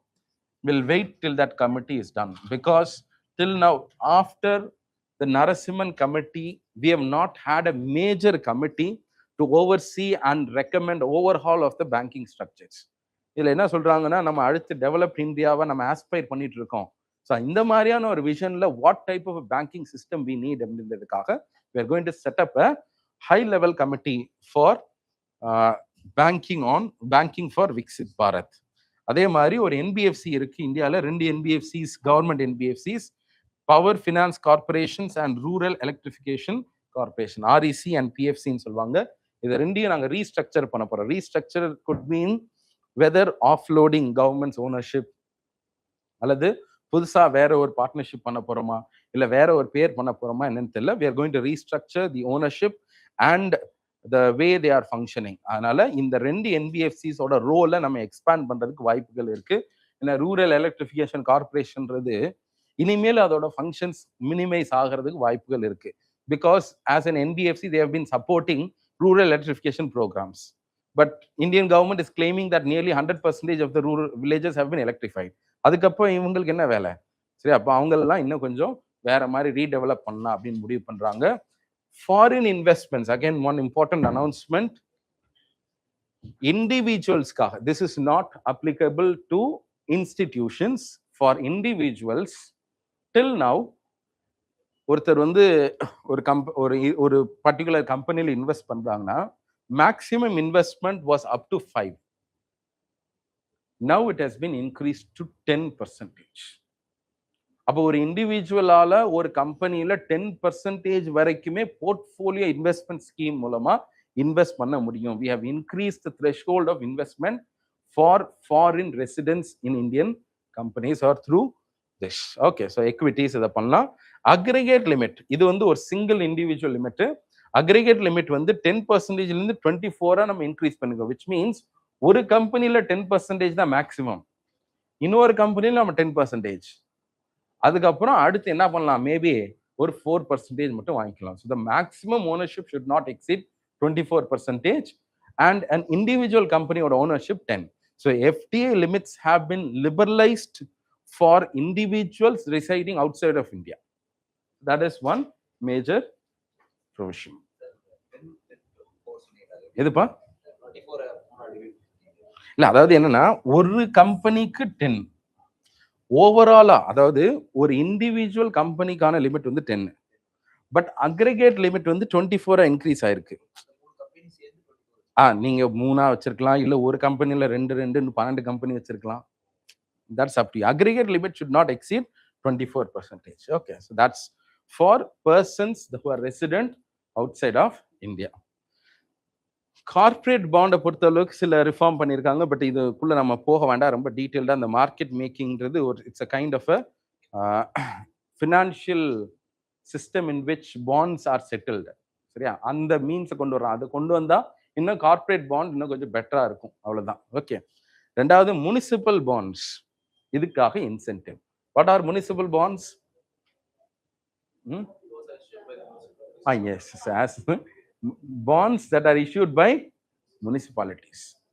அப்போ முனிசிபாலிட்டிஸ், கார்பரேஷன்ஸ் இவங்களாம் என்ன பண்றாங்க, பாண்ட்ஸ் நம்ம போடுறப்ப அதுக்கு பேர் தான் முனிசிபல் பாண்ட்ஸ்ன்னு சொல்றோம். இந்தியாவில் வந்து 3rd tier of the governments, they can also raise money. சரியா, செபியும் கைட்லைன் வச்சுக்க, ஆர்பிஐ கைட்லைன் இருக்குது. ஸோ அதை ரைஸ் பண்ணலான்னு சொன்னா கூட not many municipalities are raising funds. They are highly dependent upon the state government's allocation. அதனால அவங்களுக்கு என்ன பண்ண முடியல, ஆட்டானமஸா பெரிய லெவல்ல இது பண்ண முடியல. எஸ்பெஷலி பெரிய சிட்டிஸ் இல்லாம சின்ன சின்ன சிட்டிஸால அதை பண்ண முடியல. அப்போ why not go, we have given you a market route, அது ஏன் நீங்க போட மாட்டீங்கன்னு சொல்லிட்டு கொஞ்சம் இன்சென்டிவைஸ் பண்ணிட்டு இருக்கிறோம். ஆல்ரெடி அம்ருத் அப்படின்னு ஒரு ஸ்கீம் இருக்கு. சரியா, ஃபார் அர்பன் டிரான்ஸ்ஃபர்மேஷன். சரி, Atal mission for some urban transformation, rural அர்பனா தெரியலையே, ரீச். சரியா, ஸோ அப்படி ஒரு ஸ்கீம் இருக்கு. இந்த அம்ருத் ஸ்கீம்லயே என்ன பண்ணிருக்காங்கன்னா ஒரு சப்போர்ட் இருக்கு. அப் டு 200 crores வரைக்கும் central government will support for the release of the municipal bonds. சரி, இதுல வந்து புதுசா ஒரு இன்சென்டிவ் கொடுக்க போறாங்க. If at all a municipality is going to release of more than 1000 crores, சரி, ஒரே லாட்ல நம்ம 1000 crore வரைக்கும் அவங்க ரிலீஸ் பண்றாங்கன்னா 100 crore will be given as incentive by the central government. சரி, அப்ப இந்த மாதிரி இன்சென்டிவ் கொடுத்து what we are doing is we are actively encouraging the municipalities to float municipal bonds. Already Amrut scheme இருந்தாலுமே எக்ஸ்ட்ராவா என்ன பண்ணிருக்கிறோம், ஒரு ஸ்கீம் கொண்டு வந்திருக்கிறோம். up to 100 crores will be given to those, ஒரு சிங்கிள் அவர் ஒரே டைம்ல, கியூமுலேட்டிவா கிடையாது, ஒரே டைம்ல ஒரு 100,000 crores வந்து ஒரு இயர்ல ரிலீஸ் பண்றவங்களுக்கு என்ன பண்றோம், we are giving 100 crore. அதுக்காக சில ஃபண்ட்ஸ் நம்ம அலோகேட் பண்ணியிருக்கிறோம். and also இந்த மார்க்கெட் டீப்பனிங் பண்றதுக்காக இந்த REITs have been mentioned once again, where the government is working on strategies to monetize the assets of the central public sector undertakings. So கவர்மெண்டோட சில இன்ஸ்டிடியூஷன்ஸ்ல இருக்கக்கூடிய அசெட்ஸ் எல்லாத்தையும் monetise பண்றதுக்காக இந்த REIT, real estate investment trust மூலமா நம்ம என்ன பண்ணலாம்னா we can give it out as leasing or புதுசா ஒரு ப்ராப்பர்ட்டி டெவலப்மெண்ட்டுக்காக நம்ம கொண்டு வரலாம்னு சொல்லிட்டு the REIT route will now be expanded for utilizing the assets of the CPSC அப்படின்னு முடிவு பண்றாங்க. சரியா? Monetizing the assets of the central public sector enterprises. So this is regarding the outlay. ஒரு கீயான இந்த 3 இடங்க, இந்த 3 ஏரியாஸ்ல, இந்த 3 கர்த்தவியாஸ்ல எங்கெங்கெல்லாம் நம்ம ஃபோக்கஸ் பண்ண போறோம் அப்படின்ற ஒரு ப்ரொபோசலை கொடுத்தாச்சு. Now will come to the numbers. இந்த நம்பர்ஸ் கொஞ்சம் குவிக்கா நம்ம பார்த்து முடிக்கலாம். This year the government has estimated 53 lakh crore, which is a jump of some around ஒரு 4% increase மாதிரி நம்ம பார்க்குறோம். Last year it was around 50 lakh crores. 50 lakh crores போட்டிருந்தோம். ஆனால் பட்ஜெட் ஓட இந்த வருஷத்துல வந்த ரிவிஷன்ல கொஞ்சம் கம்மியாயிருக்கு. 49 lakh crores தான் நம்ம செலவு பண்ணியிருக்கிறோம். Mainly because last year our capital receipts, sorry, our revenue receipts dipped. Revenue receipt ஏன் குறைஞ்சிச்சுன்னா partly because of the announcement of the tax reforms. GST கம்மி பண்ணாங்க, பிளஸ் ஒரு பெரிய லெவல்ல பர்சனல் இன்கம் டேக்ஸோட லிமிட்டை இன்க்ரீஸ் பண்ணாங்க. 12 lakh வரைக்குமே கிட்டத்தட்ட ரீபேட் கொடுக்குற மாதிரி இருந்துச்சு. ஸ்லாப் ஸ்ட்ரக்சரை மாத்தினாங்க. இதெல்லாம் பண்ணதுனால India has had nearly 1.2 lakh crores shortfall in the estimated receipts. சரி, நம்ம வந்து எஸ்டிமேட் பண்ணோம்ல ரெசிப்ட்ஸுக்கு, அதுக்கும் உண்மையான ப்ரொவிஷனலா வந்ததுக்கும் ஒரு 1.2 lakh crores கம்மியா இருக்கு. that combined with GST also falling, ஜிஎஸ்டியோட இதுவும் என்ன இருக்கு, கம்மியா இருக்கு. அதாவது கிட்டத்தட்ட உங்களுக்கு 2 lakh crores என்ன இருக்குன்னு சொன்னா கம்மியா இருக்கு லாஸ்ட் இயர். அப்போ அதுபடி நம்ம வந்து மறுபடியும் அதே மாதிரி எக்ஸ்பெண்டிச்சர் போட்டோம்னா மறுபடியும் ஃபிஸ்கல் டெபிசிட் இன்க்ரீஸ் ஆகும்.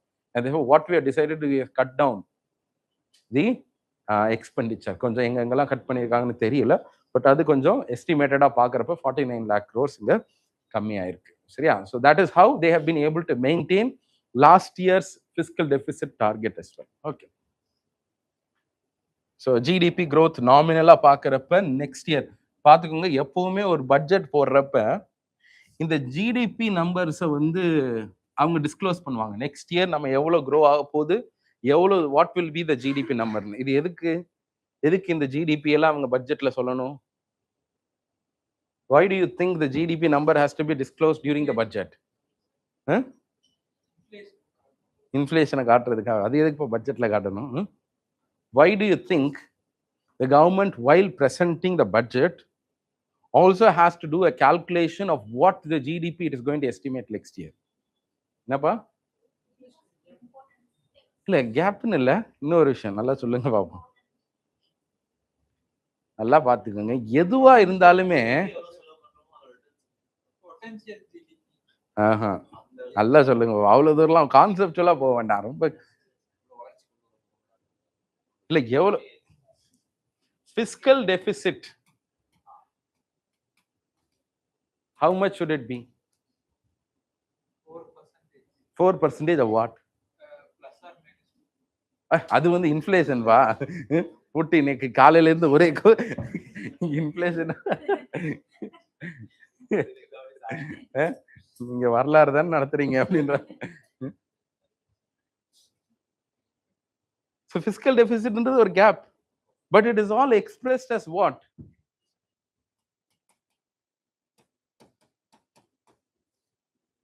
அடுத்த வருஷம் எங்களோட fiscal deficit 4.5% of GDP குள்ள அடக்க போறோம். அடுத்த வருஷம் எங்களோட tax to GDP ratio 11%.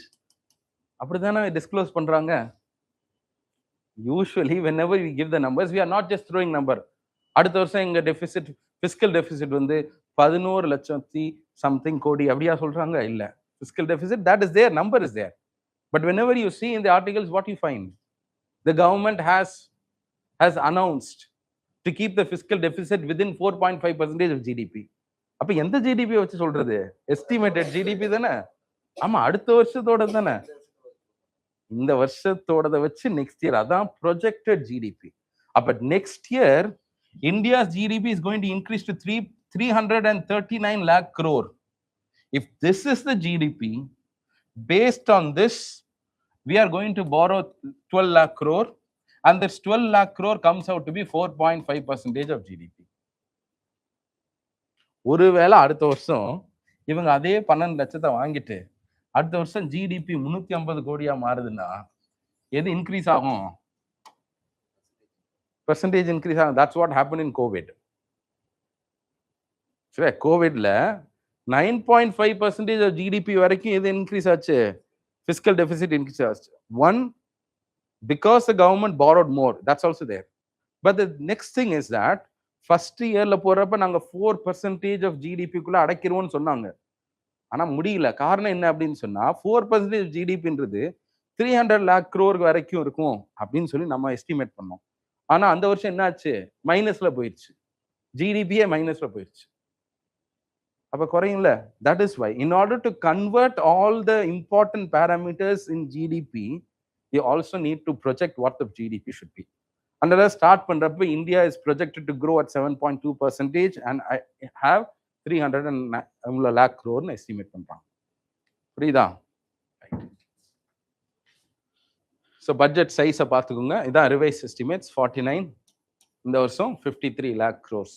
So which can say that for the first time in the year we are going to cross 50 lakh crores as government's expenditure. So இதான் key important numbers. Revenue receipt 50 லட்சம் கோடி நம்ம செலவு பண்ண போறோம். சரி, 53 lakh crores.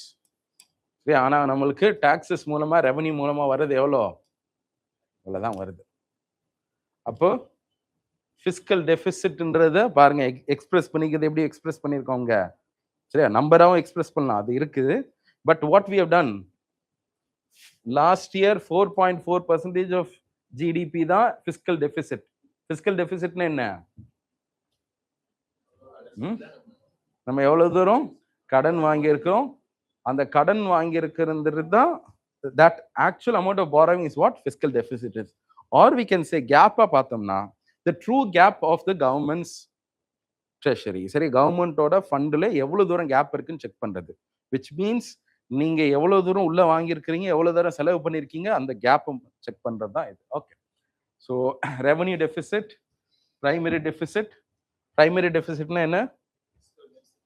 Fiscal டெபிசிட்ல இருந்து எதை ரிமூவ் பண்றோம்? இன்ட்ரெஸ்ட் பேமெண்ட்ஸை ரிமூவ் பண்றோம். இன்ட்ரெஸ்ட் பேமெண்ட்டை ரிமூவ் பண்ணிட்டா அதுதான் அந்த கவர்மெண்டோட பிரைமரியான பொறுப்பா மாறிடுது. சரியா? So that is what primary deficit is. So இங்க வந்து இது எல்லாமே நம்ம குறைக்கிறதாக முடிவு பண்ணியிருக்கோம். ரெவன்யூ டெபிசிட் கிட்டத்தட்ட அப்படியே தான் இருக்கு. சரியா? So and also effective capex நம்ம வந்து 12 lakh வரைக்கும் கேபெக்ஸ் இன்க்ரீஸ் ஆயிருக்குன்னு பார்த்தோம். எஃபெக்டிவ் கேபெக்ஸ்னு என்னப்பா? What do you mean by effective capex and normal capex? Effective கேபெக்ஸ்ன்றது எஃபெக்டிவ் ரெவன்யூ டெபிசிட் அப்படின்ற ஒரு கான்செப்ட் வச்சு கூட நீங்க லிங்க் பண்ணலாம். தட் இஸ்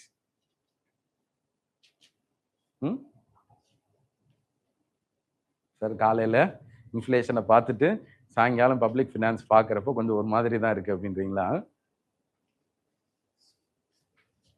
எஃபெக்டிவ்னா என்ன அர்த்தம்னா, கேபெக்ஸ்ன்றது direct spending, grants which becomes capital creations. Effective கேபிட்டல்ன்றது கவர்மெண்ட் டைரக்டாவே கேபிட்டலா ஸ்பெண்ட் பண்ணதும் பிளஸ் ஸ்டேட் கவர்மெண்ட்டுக்கு கிராண்டா கொடுத்துருப்பாங்க, நீங்க கேபிட்டல்ல ஸ்பெண்ட் பண்ணிக்கங்கன்னு சொல்லிட்டு. ஆனா கிராண்டா கொடுத்தா அது ரெவன்யூ எக்ஸ்பெண்டிச்சர்ல தான் வரும். உண்மையா பார்த்தேன் அக்கௌண்டிங்ல பாக்குறப்ப. அப்ப அது எஃபெக்டிவா என்னவா மாறுது? கேபெக்ஸா தானே மாறுது. அப்ப அதையும் நம்ம இன்க்ளூட் பண்றப்ப it becomes 17 lakh crore, which means that this year again we have increased the grants that have been given to states for the sake of capital creation.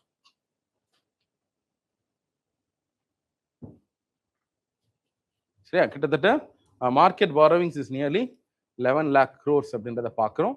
So this year the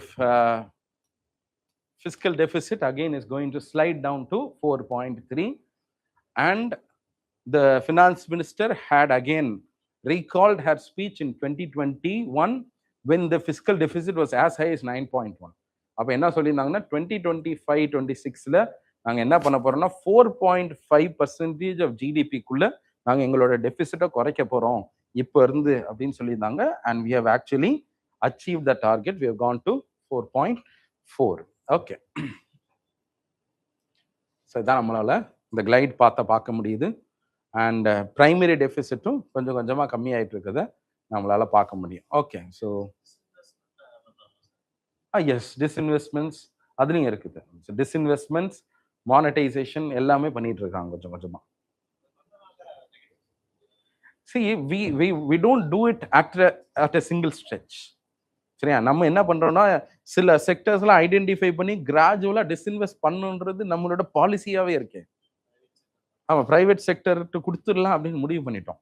இப்போ ஒரு ஷாக்கரா வந்து Air India மாதிரி disinvest பண்ணனா that can of course affect us. ஏன்னா அது planned கிடையாது. பண்ணி பார்த்தா முடியல நம்ம கொடுக்குற மாதிரி இருக்கும். But that it self is good enough. ஏன்னா ஒரு எய்லிங்கான செக்டரை நம்ம ஏன் பிடிச்சி சுத்திக்கிட்டு இருக்கணும்? அது எதுக்கு? அதனால லாஸ் மேக்கிங் என்டிட்டி திரும்ப அதுக்கு மறுபடியும் காசு தான் கவர்மெண்ட் போட்டுட்டு இருக்கு டாக்ஸஸ்ல இருந்து. அது எதுக்கு நம்மளுக்கு? I think it's better to just sell it. Okay. And also, the government is claiming that by 2030, the debt to GDP ratio will be reduced to 50%. In 2022, it was 58. So now it has fallen to nearly 52 point something. சரியா? அப்போ இன்னைக்கு total I think இதோட இந்த chart கொஞ்சம் கம்மியா இருக்குன்னு நினைக்கிறேன். 53க்கு மேல இருக்கிற மாதிரி இருந்துச்சு. 53, 54 கிட்ட இருந்த மாதிரி இருந்துச்சு. பட் த 2030க்குள்ள ஃபினான்ஸ் மினிஸ்டர் என்ன சொல்லியிருக்காங்கன்னா, நம்ம என்ன பிளான் பண்ண போறோம்னா டெட் டு ஜிடிபி ரேஷியோவை நம்ம என்ன பண்ண போறோம், 50% ஆஃப் ஜிடிபியா குறைக்க போறோம் அப்படின்னு சொல்லியிருந்தாங்க. Because it was 62% during the time of Covid. அதுக்கு முன்னாடி எவ்வளவு இருக்கு தெரியுமா? Because we were having a goal to reduce it to 40% of GDP. ஒட்டுமொத்த ஜிடிபில இருந்து 40% மட்டும்தான் கவர்மெண்ட் கிட்ட கடனா இருக்கணும். இப்ப எவ்வளவு வச்சிருக்கிறோம்? 54% கடனா வச்சிருக்கிறோம். which means it's a huge debt burden. இல்லையா? இன்ட்ரெஸ்ட் நம்ம கொடுக்க வேண்டியது இருக்குல்ல அதுக்கு. ஸோ அது எல்லாத்தையுமே நம்ம கம்மி பண்ணுன்றோம். ஸோ பிளஸ் பிசிக்கல் பேக் போன்ஸ்க்காக, ரயில்வேஸ்க்காக கிட்டத்தட்ட 2 lakh crores we have allocated, ரோட்வேஸ்க்காக, தென் ஃபியூச்சர் டெக்னாலஜிஸ்க்காக, all of this are. And அதே மாதிரி இந்த வருஷம் பாருங்க, MNREGA is no longer there, but for MNREGA there has been a 30,000 crore which has been announced this year. Last year 85,000 crores கொடுத்திருக்கிறோம். But this has been replaced by another scheme. எப்படி வாசிக்கிறது தெரியல. இன்னும் கொஞ்சம் 4 G போட்டு விட்டீங்கன்னா நல்லா இருக்கும். Okay. So under this scheme, nearly 95,000 crore have been allocated this year. One of the highest levels of allocation. And if you are going to consider both, ஏன்னா இதோட ப்ரோக்ராம் காம்பனண்ட்டுக்காக என்ன பண்றாங்கன்னா அடுத்த வருஷமும் மன்ரேகாவை கொண்டு போறாங்க. நாட் ஃபுல்லி, அதோட ப்ரோக்ராம்ஸ், எக்ஸிஸ்டிங் ப்ரோக்ராம்ஸ் எல்லாம் ஃபர்தரா கொண்டு போகணுன்றதுக்காக மன்ரேகா ஸ்டில் பீங் கண்டினியூட்.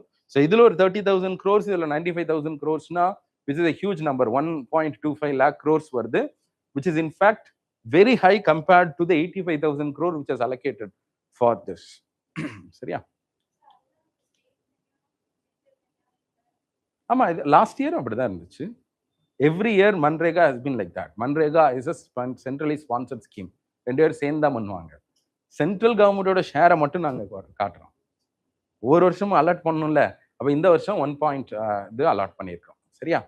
அதே மாதிரி Jal Jeevan mission again one of the highest levels of allocation this year. Jal ஜீவனை வந்து எக்ஸ்டெண்ட் பண்ணலாமான்னு 2 வருஷம் முன்னாடி பேசிட்டு இருந்தோம். இந்த வருஷம் எக்ஸ்டெண்டும் பண்ணி பயங்கரமா இன்க்ரீஸ் பண்ணிருக்கோம். 67,000 crore. I think last year it was around 28,000 crores அப்படி இருந்துச்சு. அதுல இருந்து நம்ம மேசிவா இதுக்கு இன்க்ரீஸ் பண்ணிருக்கோம். Mainly to ensure that universal tap water is given to all. சரியா? அது இதுக்கான காரணம் என்னவாக இருக்கலாம் அப்படின்னு சொன்னா, maybe to end this scheme. ஏன்னா கிட்டத்தட்ட நம்ம யூனிவர்சலா Jal Jeevan mission, universal tap water to all village households கொடுத்ததுக்கு அப்புறம் நம்ம இந்த மிஷன் நிப்பாட்டிக்கலாம். ஸோ அதுக்காக மேபி மேசிவா அதை பண்றாங்களா என்னன்னு தெரியல.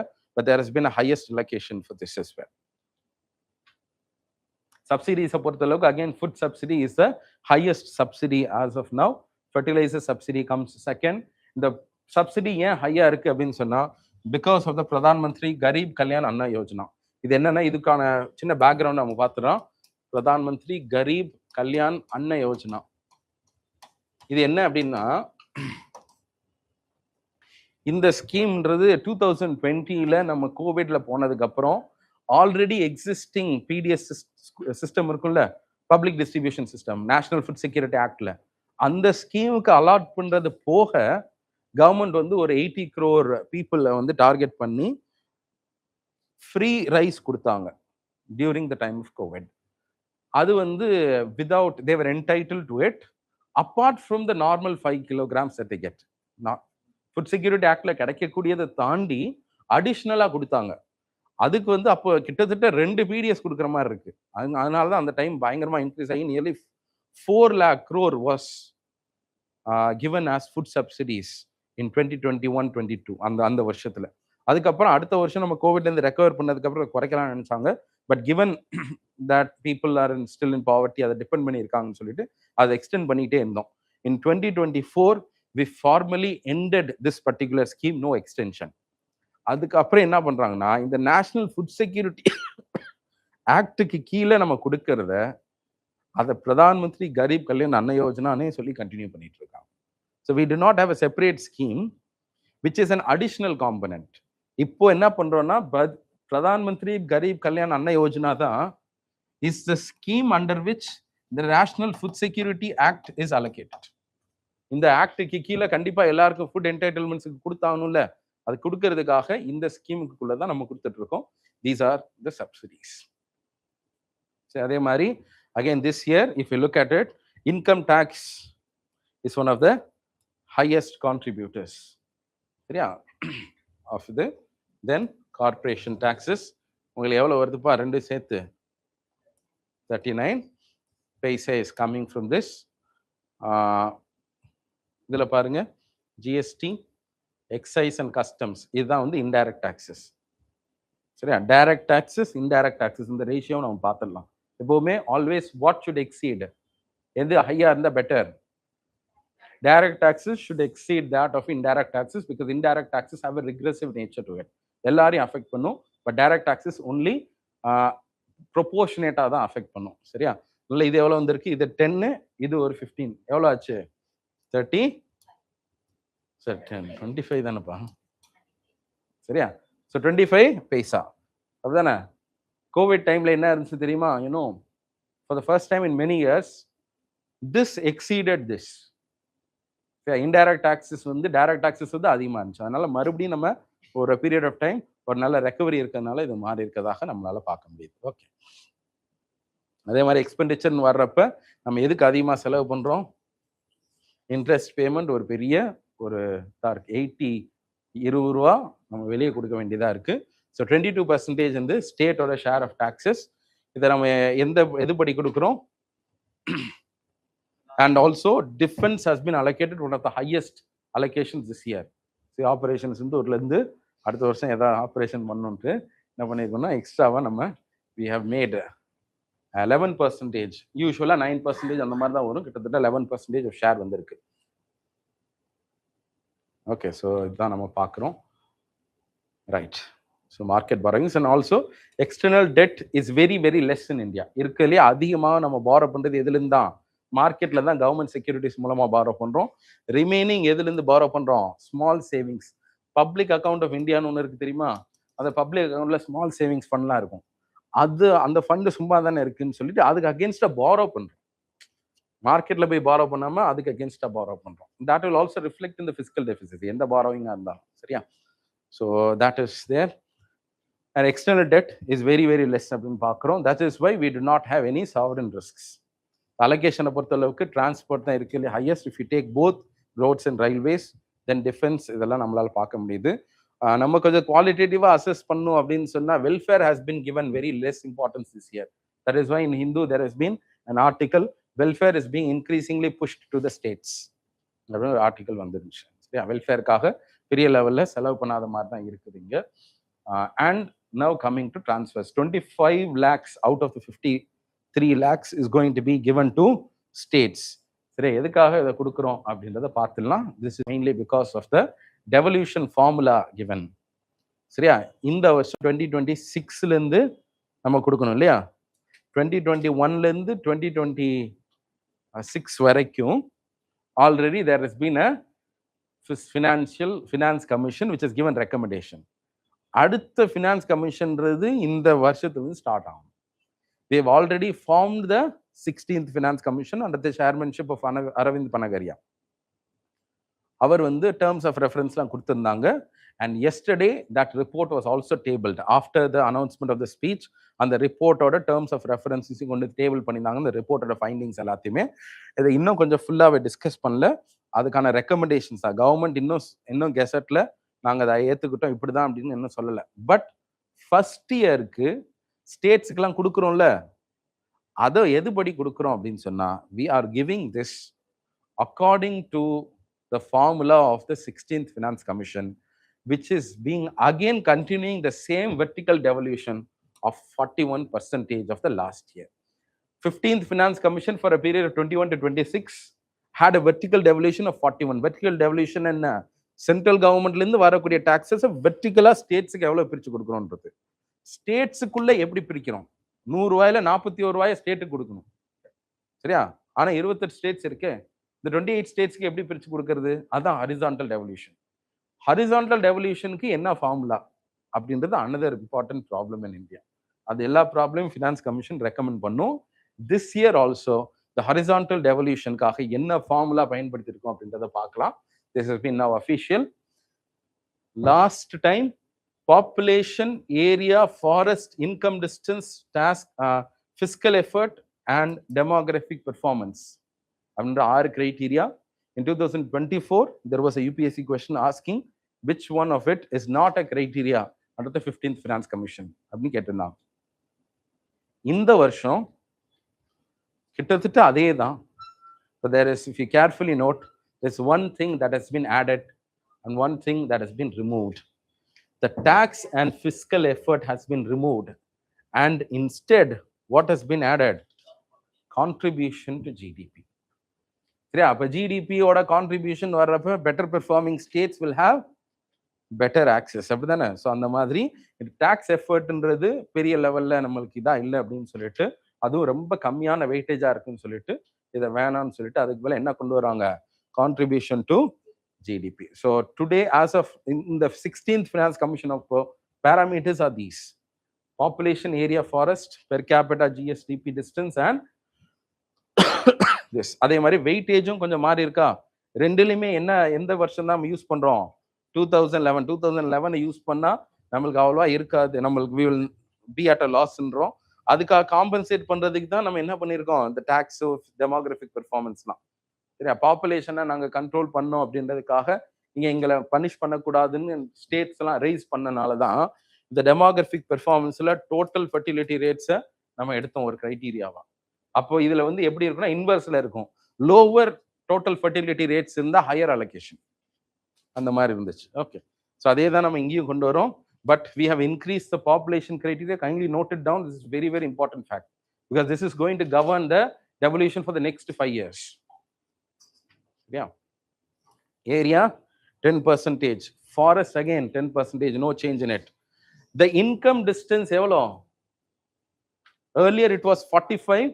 Now it has been reduced to 42.5. So the highest weightage is given to again income distance தான். So அந்த income distanceன்றது எப்படி கண்டுபிடிக்கணும்னா per capita states எடுத்துட்டு highest large statesல per capita எது highest per capita எதுன்னு சொல்லி பார்த்துட்டு அதுல இருந்து எவ்வளவு டிஸ்டன்ஸ் இருக்குன்னு பார்ப்போம். சரி, அது longer the distance, longer higher will be the allocation to you. அப்போ poor ஸ்டேட்ஸ்க்கு என்ன இருக்கும்? ஹையரான அலோகேஷன் இருக்கும். சரி, எக்விட்டிக்காக நம்ம அந்த மாதிரியான கான்செப்டை நம்ம பயன்படுத்துகிறோம். So kindly note it down. இதன் அடிப்படையில் தமிழ்நாடுக்கு 3.9% டெவல்யூஷன் இருந்தது. இப்போ 4.03% இன்க்ரீஸ் ஆகிருக்கு. ஆனால் ஃபிஸ்கல் ஃபெடரலிசம் அட்லீஸ்ட் இந்த நார்மல் ஃபங்க்ஷனிங்ல இருந்துச்சுன்னா இன்னும் கொஞ்சம் பெட்டராக இருக்கும். சரியா? இது ரெண்டையுமே எதுப்பா? per capita GSDP distance. அதாவது the best performing state in a large state. We are discounting small states. Goa, Kerala, இந்த மாதிரி கோவா, சிக்கிம் இதெல்லாம் நம்ம டிஸ்கவுண்ட் பண்றோம், அதை கிடையாது. அட்லீஸ்ட் வந்து 3 crore பாப்புலேஷன் இருக்கக்கூடிய ஸ்டேட்ஸ். அதுல வந்து எது வருது அப்படின்னு சொன்னா இதுக்கு முன்னாடி ஹரியானா வந்துச்சு. இந்த டைம் என்னென்னலாம் வருதுன்னா ஹரியானா ஒரு 3 ஸ்டேட்டோட ஆவரேஜ் எடுத்திருந்தாங்க. Check and see which states are. அந்த இதை பெஞ்ச் மார்க்கா பயன்படுத்திக்கிட்டு அதுல இருந்து எவ்வளவு டிஸ்டன்ஸ் செக் பண்ணுவாங்க. அப்ப அதுல இருந்து பாக்குறப்ப தமிழ்நாடு வந்து 4th largest in terms of per capita GSDP. Very level distance irukadu. So when you are not having huge distance, small distance na small allocation, large distance na larger allocation. Right, the distance da one of the இருக்கலே highest criteria அதான். சரி, அதே மாதிரி பார்த்துக்கோங்க. One, இந்த காரணத்தினால தான் some bigger states and poorer states especially are getting இது. அதில் வந்து பெர் கேபிட்டல் டிஸ்டன்ஸில் ரொம்ப தள்ளி இருப்பாங்க. இப்போ பீகார், உத்தரப்பிரதேஷ்லாம் ஜிஎஸ்டிபியில் ரொம்ப தள்ளி இருப்பாங்க. அதனால அவங்களுக்கு பெட்டர் அலோகேஷன். பாப்புலேஷன்லையும் ரொம்ப ஹையாக இருக்காங்க, அதுலேயும் better allocation. Okay, right. So this is regarding the இது சின்ன இந்த டேக்ஸ் ப்ரொபோசல்ஸை மட்டும் பார்த்து we are going to do at least there is 3 more slides. இதில் என்னென்னா பெரிய லெவலில் எந்த அனௌன்ஸ்மெண்ட்டுமே இல்லை. To be frank, tax announcement இதெல்லாம் வந்து நம்ம பயங்கரமாக பார்க்குற மாதிரி எதுவுமே இங்கே இல்லை. We'll see what it is. So சில இதை மட்டும் நம்ம ஃபோக்கஸ் பண்ணுவோம். இந்த 2047 வரைக்கும் ப்ளஸ் எக்ஸ்ட்ரா 20 years வரைக்கும் international financial services centre and offshore banking unit, வெளிநாட்டில் இருக்கக்கூடிய பேங்க்ஸ் வந்து இந்தியாவில் ஒரு பேங்கிங் யூனிட் செட் பண்ணியிருப்பாங்க. இந்த மாதிரியான பேங்கிங் யூனிட்ஸ்க்கு tax holidays are there. Tax ஹாலிடேஸ்னா என்னன்னா, ஒரு பீரியட் ஆஃப் 15 yearsக்கு, சரியா, ஒரு 15 yearsக்கு 10 years வரைக்கும் நீங்க டாக்ஸ் கட்ட தேவையில்ல. இந்த மாதிரியான யூனிட்ஸ் அந்த டாக்ஸ் ஹாலிடேயோட பீரியட் நம்ம என்ன பண்ணியிருக்கிறோம்னா அனதர் 20 yearsக்கு எக்ஸ்டெண்ட் பண்ணியிருக்கிறோம்.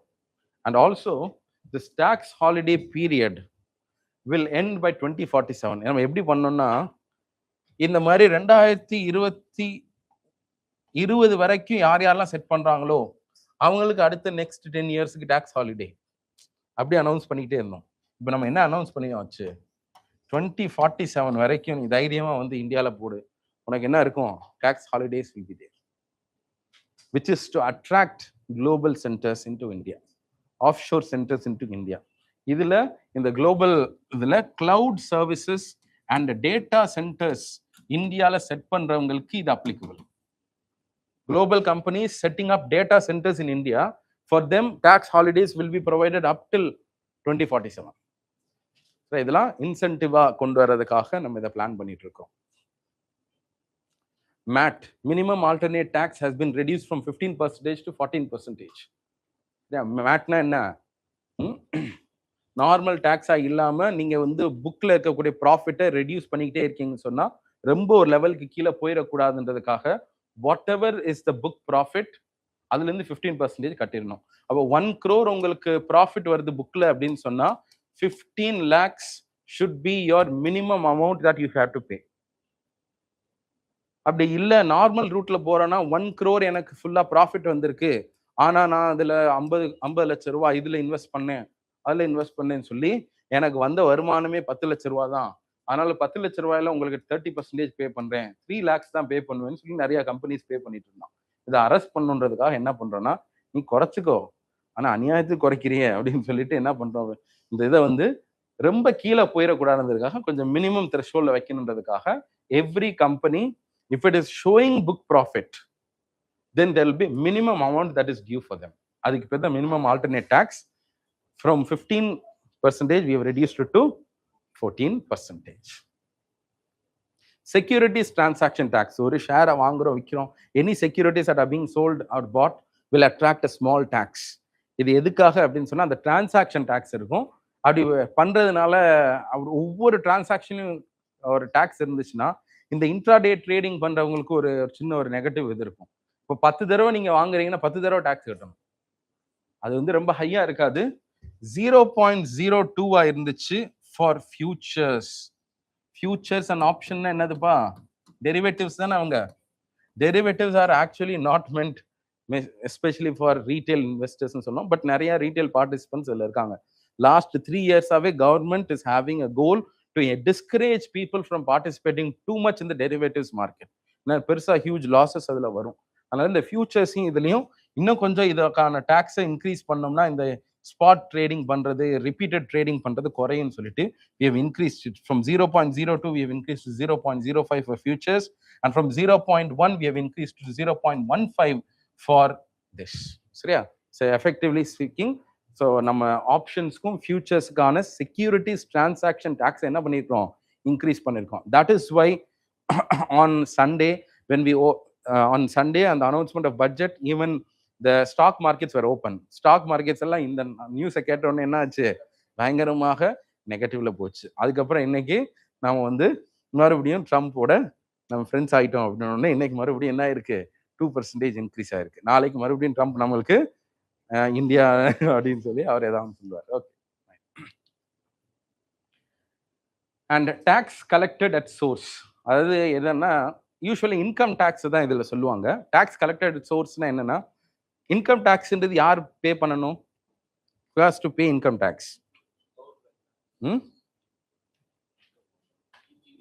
அது வந்து டைரக்ட் டேக்ஸ் தானே, உங்களோட இன்கம்க்கு நீங்க தான் டேக்ஸ் பே பண்ணணும்.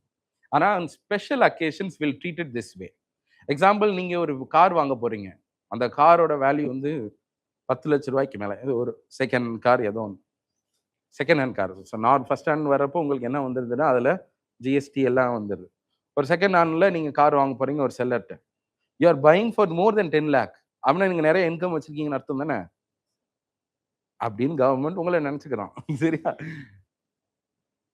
அப்போ நீங்க வந்து 10 lakhs வரைக்கும் உங்ககிட்ட கையில இருக்குன்னா நீங்க இன்கம் டேக்ஸ் பே பண்ணாம விட்டுருவீங்க அந்த பக்கம் அப்படின்னு சொல்லிட்டு, இந்த இன்கம்ல நான் ஒரு கார் செல்லரா இருக்கிறேன்னா காரோட வேல்யூ 10 லட்ச ரூபா பிளஸ் எக்ஸ்ட்ரா கவர்மெண்ட்டுக்கு உங்க பிஹாஃப்ல I am going to collect and give it to you, I am a collector அப்படின்னு சொல்லி டாக்ஸை கலெக்ட் பண்ணுவேன் இந்த சோர்ஸ் லெவல்லே.